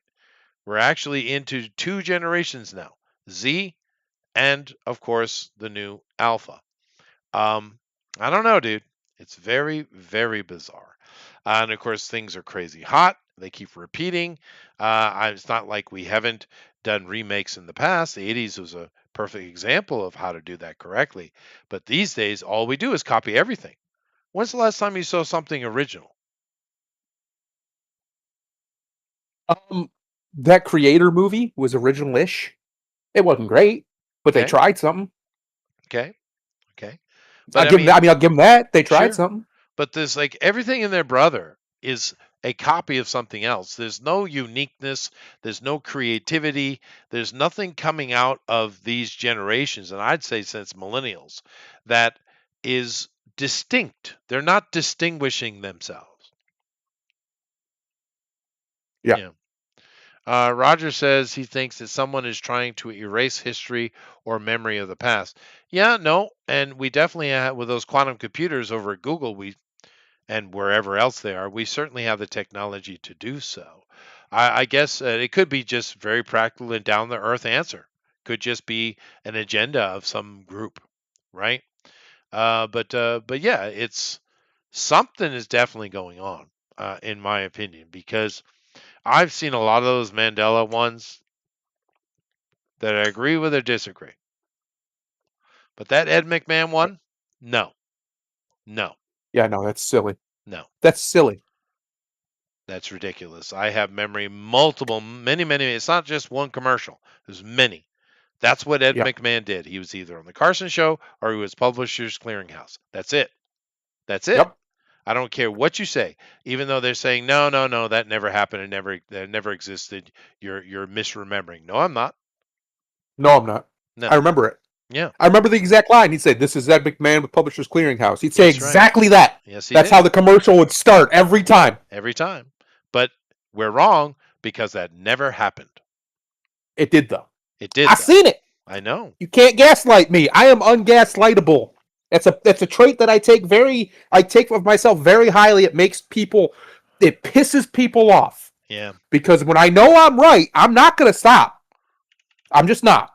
Sometimes I will, if it's not that big a deal. But when you start telling me things that I know to be true and you say they just simply aren't true, like that, I got a problem. We haven't checked this out in quite a long time since last time we talked about the Mandela effect. And like I said, I just heard this one yesterday, and I was like, what? Let's go see what new is going on in the world of Mandela. Let's see if there's anything that comes out. The number of rings Target's bullseye logo has. I've never been to a Target, so I don't know. I would say it's the third one. Do you know? I don't. I think it's the fourth one, isn't it? I don't know. I've never paid attention. Yeah. I've been to, or I'm sorry. Yeah, I meant the one with the third one, not the fourth one. I think it is that one. Yeah. Yeah. No, it's so it looks correct. Yeah. So all right, that one is easy to confuse. Here we go. In the Saw movies, Jigsaw doesn't say, "Would you like to play a game?" or "Do you want to play a game?" Huh. I want to play a game. That's one that could have been easily misunderstood.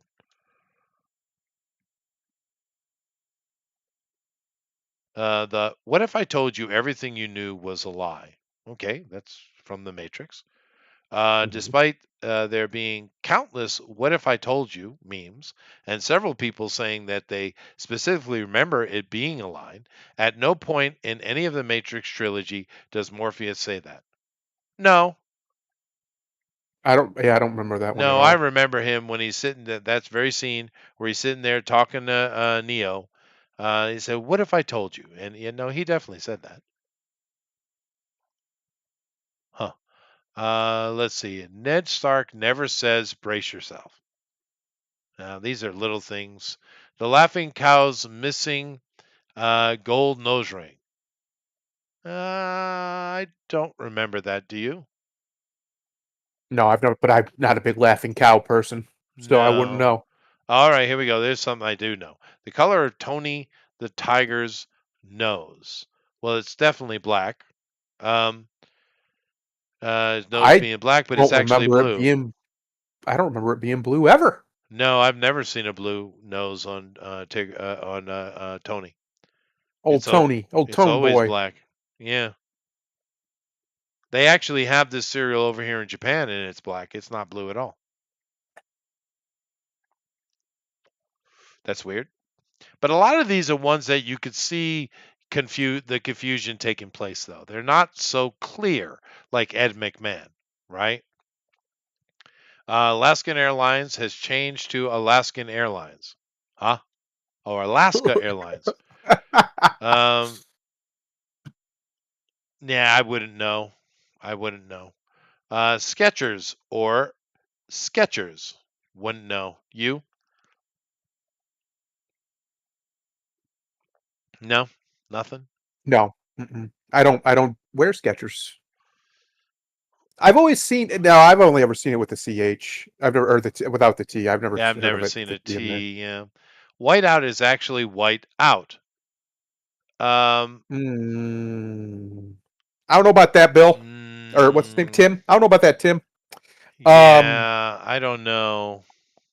I swear I've seen I it the other used way, but it. maybe not. Yeah, I've Maybe not. used it. The Tinkerbell Disney intro that doesn't exist. No, of course she exists. Many people distinctly recall an intro in which Tinkerbell flew across the screen, writing out Disney. Yes, she does it every time. Then dotted the I with her wand. Yes. While there are multiple Tinkerbell intros like this one or this one, she doesn't draw out Disney in them. Yes, she does with her little magic wand. Yep, that's I correct. know that's for sure. That's definitely true. I've Right? seen it, and I don't Yeah. even watch Disney, and I've seen Yeah. it. The turkey leg in Henry VIII's hand. Wait, what? Uh, I don't know. I don't remember that picture. No, I don't remember him holding a turkey leg. Ricky never says, Lucy, you got some explaining to do. Why? He said it many times. It's one of the most memorable memes from the Lucy and the Lucy show. I love Lucy. Never said nah bullshit. That's not true. Yeah, no, I don't buy it. Yes, I Wait a don't know. I have no clue. Yeah. Some of these are very obscure. They are. I'll be Yeah, they honest. are. They are. The placer of the Where's thinker's statue hand. What?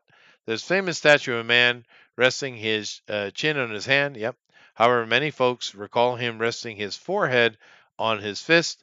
Most interesting on the amounts of written text in which people describe it being his forehead, not his chin. No, it's always been the chin in my brain. The order of colors on a traffic light. Huh. well, that depends on where you're at. Probably. Like when you go. So one of the things I had a little bit of culture shock when I went down to Texas. In Texas, the traffic lights go sideways, at least in some parts, and that boggled my mind. I said, "Wait, Oh yeah, I've seen wait a those minute." before too. But here in Japan, it's definitely red, yellow, green. Yeah. Huh. Interesting. Let me see if there's anything else interesting here. It is an interesting thing, but a lot of these could easily be misconstrued, without question. Looney Tunes. Yeah, that's an old one. Kit Kat. The Flintstones. The Flintstones. Huh. I bet these are old ones. Let me see here. 50 men. Okay, let's take a look at this one here. This is older. We probably looked at this one before. Jiffy or Jiff or Jiffy. Anyway, we did cover this kind of. I prepared a whole show on it. We talked about it, right? I actually did the research and stuff. But Yeah. however, that Ed McMahon one I just heard yesterday, and no, Negative. that one's very clear. A lot of these things could easily be misconstrued or misremembered. Sure, I get it, and I've always said that. But there are a Yeah. few of them that are like, no, dude, right? Right. Yeah, no, it's that one. That's one of them. There's a couple other ones, which of course I can't remember off the top of my head. But that one, no, Ed McMahon was 100%. I remember the line. I remember the commercials. Yeah, I do. This is Ed McMahon with Many of Publishers them. Clearinghouse. Many of them. All the Yeah. time for like 30 years. I watched these commercials. These existed. Yeah. Can't convince me. You can't do it. You can try. That's true, Sheik. We do have a lot more tattoos than we've ever had before, and the nose ring, the face piercing, is more extreme than we ever had. That is true. That is true. That maybe that's the past 25 years is that colored hair, tattoos, and piercings. But yeah, the Ed McMahon one is 100%. Matter of fact, of all the Mandela I've heard, that one really, really, really is wrong. And of course, the Volvo one is very clear to me. The Volkswagen one is also very clear to me. The Ford one, which you see here in this thing, very clear, because I'm a car guy, right? Right. So some of those ones that are personal to you are going to be more important than others. But clearly some odd things going on. Now I've seen a lot of comments, people saying it's just, as we saw here in the chat, it's just people messing with the truth on the internet. And I don't doubt it, right? I don't doubt that's true. You could do little things like, for instance, if you go and search, where was the very first glass bridge ever created? And it's all going to come up China, and it's a lie. So why is it China? Because China paid to have the other stuff removed, right? Because China must be the best thing ever. They are better than all other human societies. They're just better That's than right. you, and that's how they right. are. And you need to accept it. That's All right. right. So Just accept your inferiority. Just accept it. So some of this could be marketing issues with the car companies and various things like that they've just simply paid to remove. Because the thing is, when's the last time any of you guys went to a library? Oh, right? 20 years probably. Right. Well, no, that's not true. Sometimes I'll go if it's like an important library, but it's still been a while. But like an actual regular library, sightseeing or something like that. Yeah. Now, I don't have access to those kind of libraries because I live in Japan. But I used to go to the library all the time, of course, so it's been a while for me. However, therefore, if everyone and their brother is getting all their information from the internet, well, it's very easy to control that information, isn't it? Yes. Yep. Which is, well, if you remember, do you folks remember Google, the Google overlords, their original, I don't know if it was their original, but one of their original slogans was, "Don't be evil." Do you know why it was that? Because they knew, the founders did, that what they were building was very dangerous. Sure. The control of that level of information, what they could potentially do to society, is risky. And that's one of the things that's potential. When you have Google being the filter of information for the last 20 or so years, that's where I think a lot of this does come from, right?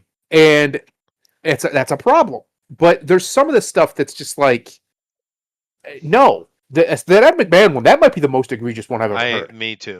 That's very egregious. I can't imagine anybody over 30, over 35 for sure, that didn't see an Ed McMahon Publishers Clearinghouse commercial growing up. There's no way. A lot of them. Yeah, they were ubiquitous with everything. They played all day. They didn't just play it like no. They played all day long. Yep. You get one. Yep. But there's certainly some shenanigans going on here.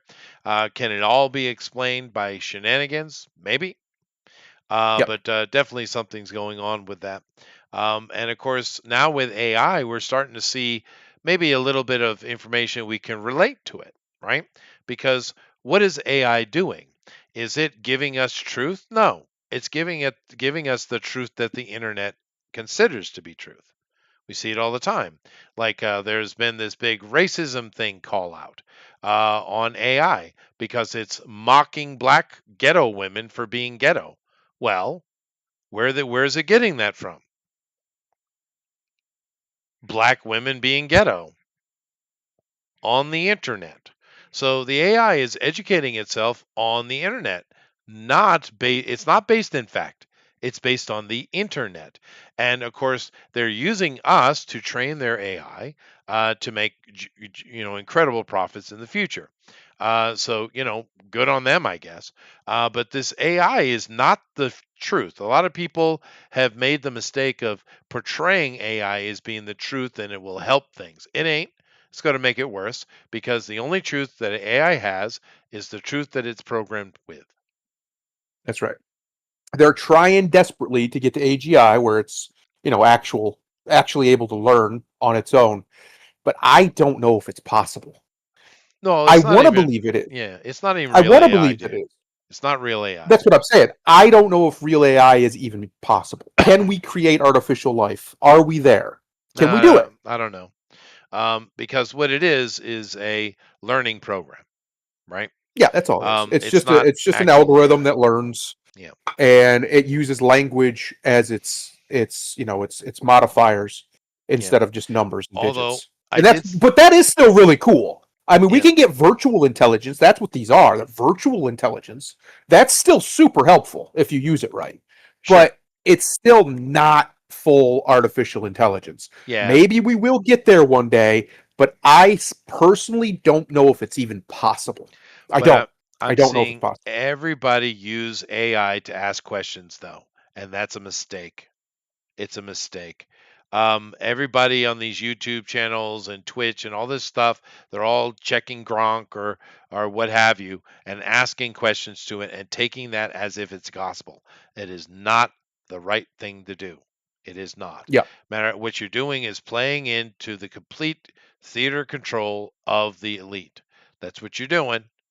And I think it's done. I think it's done, dude. We're done. We're done. People who actually pursue actual knowledge and research and dig, like myself, I think we're done. I really do. Yeah. I think the machine's going to do it all. Yeah, and it's just going to be whatever truth is told to be the truth, and it's dangerous. It is what it is. The future is whatever you're told to be, because people aren't going to bother because it's convenient. It doesn't take the hard work because the other thing takes hard work. So I think we're done in that regard. I did like one little slip in Ghost in the Machine, though. And Grok got in a little bit of trouble with, and Elon, of course, took the brunt of it, is the fact that Grok had gone out and was being asked questions about the Germany during the war, and what Grok obviously got radicalized. It did, but what it obviously had looked at is during the 30s, Mr. Adolf, he did a lot of good things for Germany. He was actually a great leader. Now, sure, bad things happened. I'm not going to say that, and they got real bad at the end. But he did do a lot, and of course, the AI can only take the data it has and take a look at it. So it was actually very pro-Hitler because he did far more good for the Germans than he did bad. Which was his job. Which was his job. Now, if you're a non-German, well, different story. Right. But you know what I mean. The other thing the AI can do is it can be more objective than a human can, insofar as it doesn't have the emotional. It doesn't have ideology. Yeah. And it doesn't. Well, it does, but it's only programmed into it. That's and right. what they try to do with Grok, at least according to Elon, I'm only going by what he says. I haven't seen under the hood. They try to limit that as much as possible and leave it as a learning machine, right? Well, he may well have done that. I guarantee you, Google is not doing that. No, they're definitely not. But regardless, my point is, what happens is when you take away all that preconceived energy, and you just leave it as the machine. What the machine does is it just looks at the pattern. And the pattern that it sees is, like you said, on the scale, Hitler did a really good thing. He was a great leader, a great man of history. A lot of good stuff. Yeah. But at the back end of it, it was so bad that Yeah. for a human, it would outweigh it. And we would Yeah, say, no, he sure. was a monster, he was this and that. But for a machine who doesn't have that attachment, they just know. I mean, look at all this good stuff he did. Doesn't that count for something? Because they don't understand that, no, it doesn't in the end of the No, day. it doesn't. Uh, Yeah. Human life is more important, and human suffering, because we're human, we value more than just about anything else. So if you facilitate great human suffering, whether, what you can get in the weeds about whether he did or not, that's not the point. He gets the blame for it because he was the leader. That sort of stuff makes it outweighs it. It tips the scale. It does. But the It's like machine doesn't see that. It No. can't see that. It's not designed that way. no, that's true. Like Bill Clinton, he actually, I don't agree with some of the stuff he did, but he was pretty effective president. But he's a sexual predator that kills everything, kills it all. Yep. And it is what it is. But yeah, no, we'll see. But the thing that really concerns me the most is everyone is asking Grok or GPT or whatever. They're asking it instead of doing the research and gaining knowledge themselves. And therefore, that right there is the end of it. Because now whoever controls the internet controls all the information. And that's what Donald Trump is doing in regards to spending all that money to build that big database in Texas, is to make sure that the Americans control the truth. That's what he's doing. Well, the reality is the greatest travesty of an American president on a social level, not necessarily war or whatever, that has been done to the world in this century was Obama giving away ICANN. Icon. That's true. Taking the internet from the only free country, or at least the one that should be the most free on paper, and giving it to, I think, give it to the European Union or something. That died with a whimper, didn't it? Yeah, that was the worst decision I've ever seen. You basically took the internet, and you wonder why the internet kind of sucks now? Everybody talks about how great the internet was in 2015, or you go back, and it was a Wild West. You could kind of do anything, and it was great. It was. The reason why it sucks now is because now it can be regulated. It has the ability to actually be regulated at the base level. That's right. And because of that, you have regulation. None of this stuff would be happening if we had that institution, that resource, if you will, in the hands of people who understand the basic idea of human freedom, and just let the internet be what it is, and give people tools to block out what they don't want to see and just move on. Yeah. Which is what we had for most of the internet's existence up until about 10 years ago. And now it's heavily censored everywhere. The funny thing in, continuing with that thought on to Donald Trump, I said day one, we just elected a mafia boss, and thank God he's ours. That's right. And he's on our boy, side, is he proven that to be true. Yep. I love it. I honestly, going back to the original question about Epstein. Yeah. People keep saying, is Trump guilty? Is he on the list? Maybe. I don't think so, because I think if he was, we would have known about it. Well, he's certainly on the Rolodex. Yes. So why is he seeming to just want to get rid of it? I'm going to tell you why. He had the man killed. He was president when Epstein got killed. It's true. Trump ordered that hit. That's why. Nobody wants to call it, but Trump ordered the hit. I don't know why, but he did. Because he's a scumbag. It's undeniable. I don't know how anybody can even argue. Of course it was Trump. Of course it was the president, or at least he knew about it. Somebody gave him the heads up, said, "Hey, we're gonna go in, and Epstein's not making it to court." Or found out about it. And it probably just is protecting powerful people who needed to be protected just for general world economics. Because it's leverage. It is leverage, but also keep in mind when you have to look at the character of a person. Donald Trump is a family man. We can see this, but we also can see how his family reacts with him, right? Yeah. Also, as I said before, he's definitely not involved in any of that nonsense, especially with little kids, right? There's no way. Right. He's way too alpha for that. That is not an alpha move. That is a gamma delta move, right? That's a weak man's move. Now, do keep in mind, I've heard a lot of accusations about Epstein in regards to little kids, right? Yes. We've heard it. But the only evidence I've ever seen are with young women, 16, Right. Well, the 17, 18, reason 19, right? allegedly the reason for that, this is just what I've been told. I don't know. But allegedly the reason for that is they have more evidence of actual children, but they don't release it because it's child pornography and Well, it no, would re-traumatize the blah blah blah. but we That's the don't reason have. they keep giving. Yeah, but we don't have image of people having sex with 16, 17-year-olds either, and nor do we need it. We don't need the No. tapes. What we need is No, prosecution. Yes, we need professionals, forensic experts to look at it and tell us what they saw. As they give us do, reports. do their job, right? We don't Yeah. need those. We don't want that nonsense. But I'm just saying, all that I've seen is all. Now, I understand in a place like America, 16, 17 is illegal. But do understand, as far as the world's concerned, that is not. Right? Right. And even if you don't agree with me on this, you have to understand there's a big difference between a 16-year-old girl and a 10-year-old girl or boy. Yeah. We obviously can agree that that's different. And all the One evidence. is capable of reproduction, one is typically not. Well, 16 is actually where you start having babies healthy and safely. Yes. But what was his name? What was that old Israeli prime minister's name? Ehud Barak?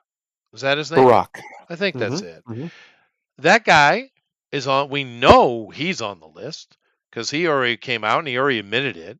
We know and even have photographs of the girls who were going into the Epstein's New York places to play around with him, and those are all young women. Those aren't children at all. I'm just saying all the evidence I've seen that has been presented to us are young women, not children at all. So I'm kind of curious if there's actually any actual children involved in any of the Epstein stuff. Now, you and I both know that actual pedophilia takes place in this world. We know it's true. Oh, yeah. There's so Too much of it. so much of it, and we know that. But with the Epstein thing, I've heard accusation, but the only actual evidence ever put forward is young women, not children. So Right. I'm not sure what's going on with this whole Epstein thing. I'll give you It's fishy. a most likely. Here's the most likely. Yes, they were trafficking minors. Now, whether or not that is full on children or not, minors. Yeah, they were definitely doing Reason- prostitution. That's for sure. The reason you won't see it has nothing to do with whether Trump's on it, has nothing to do with whether any of his family's on it. Maybe. The reason you won't see it is because it's too valuable. Yeah, no, That's I the get reason. that. I understand that. The leverage that you can now have over foreign people, especially let's say Trump isn't on it. Let's say he's completely clean, which probably, most likely, right? Yeah, he's in the Rolodex, but I don't think he was playing around with little kids. No, he's not. But here's the thing: he's got leverage now over everybody who was. Right. For everybody who was, he can now, twist the knife, put the screws to him a little bit, and it's disgusting. Sure, fine, but sorry, sweetheart. told you. Geopolitics is disgusting. It's not clean. We elected a mafia boss, dude, and maybe that explains why $20 trillion has flooded into America in job opportunity and investment. Maybe that's why it's happening. The ring. Kiss the ring. The ring. And bring your money in, or I will release these videos on you. Maybe that's exactly why it's happening. It's possible. Yep. And here's Which the tells thing. me, if that's true, that- does that bother you? well, it bothers me that it exists at all. But if he's using it for that, not really, because the truth of the matter is, he didn't make it exist. I don't think he had anything to do with facilitating it. So, at the end of the day, I mean, play the cards that you're dealt. But here's the other thing. What that tells me, if that's the case, if we go one step further, say that's all true, what we just said, and he's using it to get what he wants from foreign people, that means people like Putin aren't on that list. Because Putin ain't doing whatever Trump tells him to do. I mean, they're not necessarily contentious, but he's still just doing his thing. And besides, Putin has complete control of any environment. He can do whatever the hell he wants. Right. He doesn't need Russia, to. He could bring it into right. He But could bring then it into again, Russia. Putin doesn't come off as that kind of character either. He's way too alpha. No. This is not what alphas do, right? No, they don't need to. Why would they? If you ask any girl, any young woman, right? Or any woman in particular. And she's in an environment that's a bit sketchy, dangerous. Yep. Who does she put herself next to for safety? Who does she do? Does she go to stand next to the nice guy who is always trying to help her and be helpful, or does she go stand next to the asshole alpha? Which Yeah. one does she do? Well, The ask asshole. a woman; they'll tell you. What's funny is I was watching this thing. I can't remember who it was, but it was somebody doing like a little documentary or something, or like an interview or something like that on Alex Jones.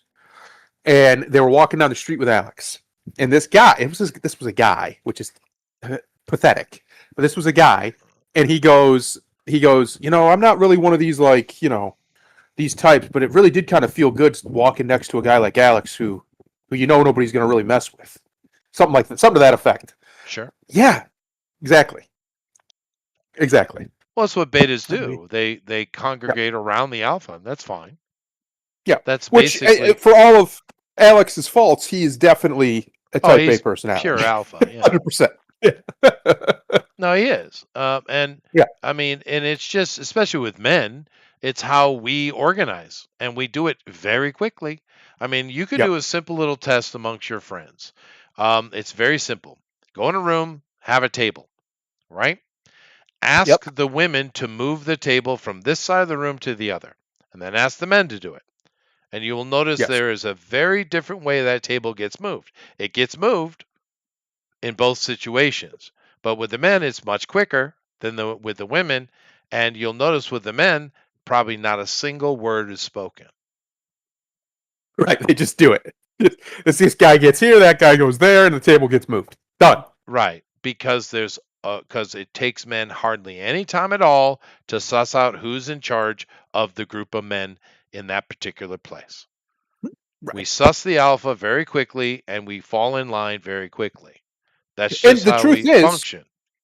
Because there's a lot of people out here like, the alpha theory isn't real, bro. No, Shut the fuck up. bullshit. Shut bullshit. First of all, you're clearly not one, so shut up. And second of all, they do make one good argument that is somewhat true. In different situations, that might be a different guy. Correct. Of It course. might be. Maybe it's a guy who knows more. He's more confident in this Sure. situation. He's got more experience. Fine. That's true. But it's still real. It just means that it's not necessarily a monolith. It can shift. No, it shifts all However, the time. All the time it shifts. Yeah, that's right. you can see it with Trump. Trump does it all the time. When he genuinely doesn't know something, he chills. He hangs back. He lets the person who knows it talk about it. That's Right? right. He lets the person who knows it handle it.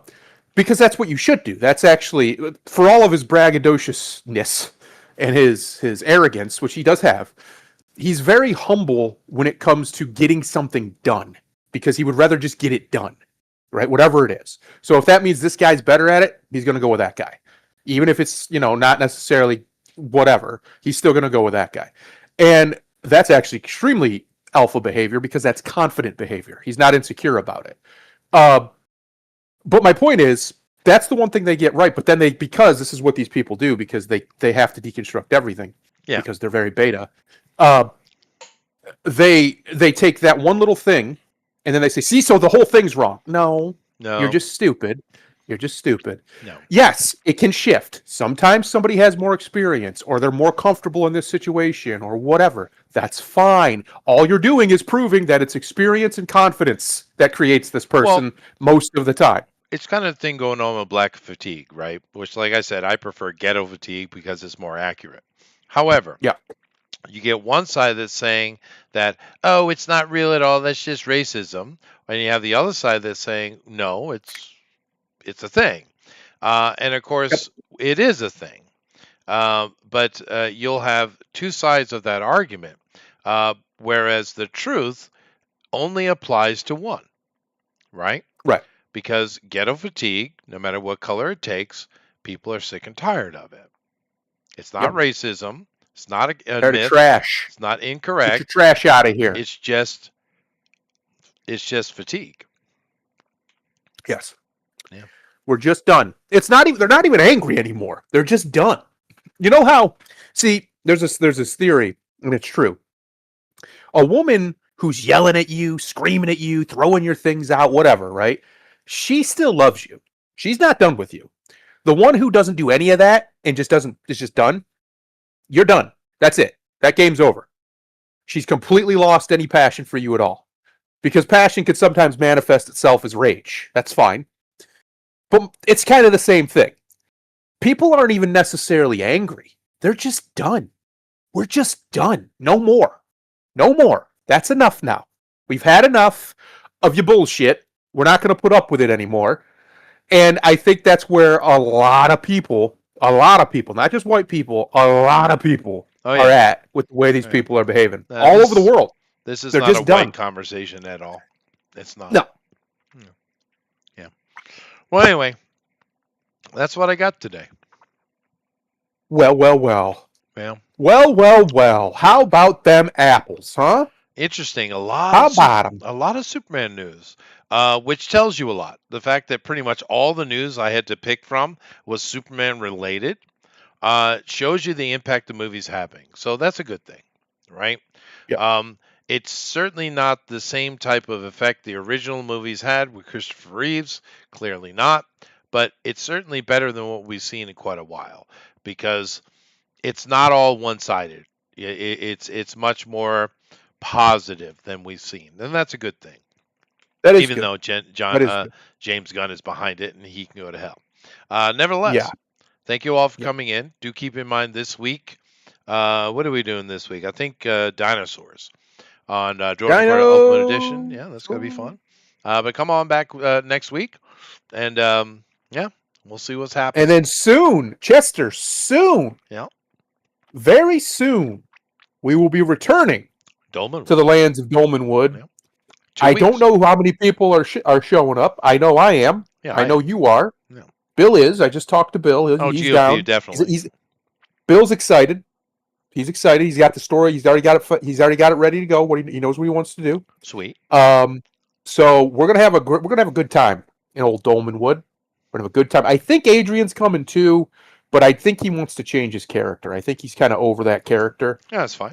And we said, yeah, that's fine. Go ahead, rock out. I definitely don't want to change mine. I like mine. No, I like mine a lot too. He's a paladin now. I like that. I like Chester. I like paladin. I like holy warriors. Yeah. I like righteousness. It's just my thing. I like righteousness. I get it. Yeah. So we're doing that coming up soon. We'll have one of these shows before then. But yeah. So I'll make sure the people who used to hang around while we were playing, I'll give them the heads up. Mm-hmm. 2 weeks. 2 weeks. 2 weeks. Yeah. Well, yes. Well, really, it's only a week actually, because you got Tuesday and then. That's right. Because this week is part 2 of Fortress of Hope from Puffin, which has been a fun run. I think he's done a good job. And when it wraps up, it will be wrapped up, which is nice. Yep. So cool. Well, That's take good. us out of here, dude. Nice and tight. I'm gonna do this one. It's not one I do very often, but I'm gonna do it. Hang on, let me find it. Hang on, give me 1 second because I had it closed. See, this is what I do to myself, Chester. I get all talking and then I'm not prepared. You see this? Amateur hour over here. Gosh. Hang on. Where is it? There it is. All right. We're going to do this one. Charity is not for the weak. Charity is not a show of strength. We do not do it to look strong. We do it for one day. One day we might be weak, or even once we were. Charity is an admission of our own mortality, the humility and fragility of our own lives, realized through a simple act of grace. Namaste. Mm-hmm. Later, everybody.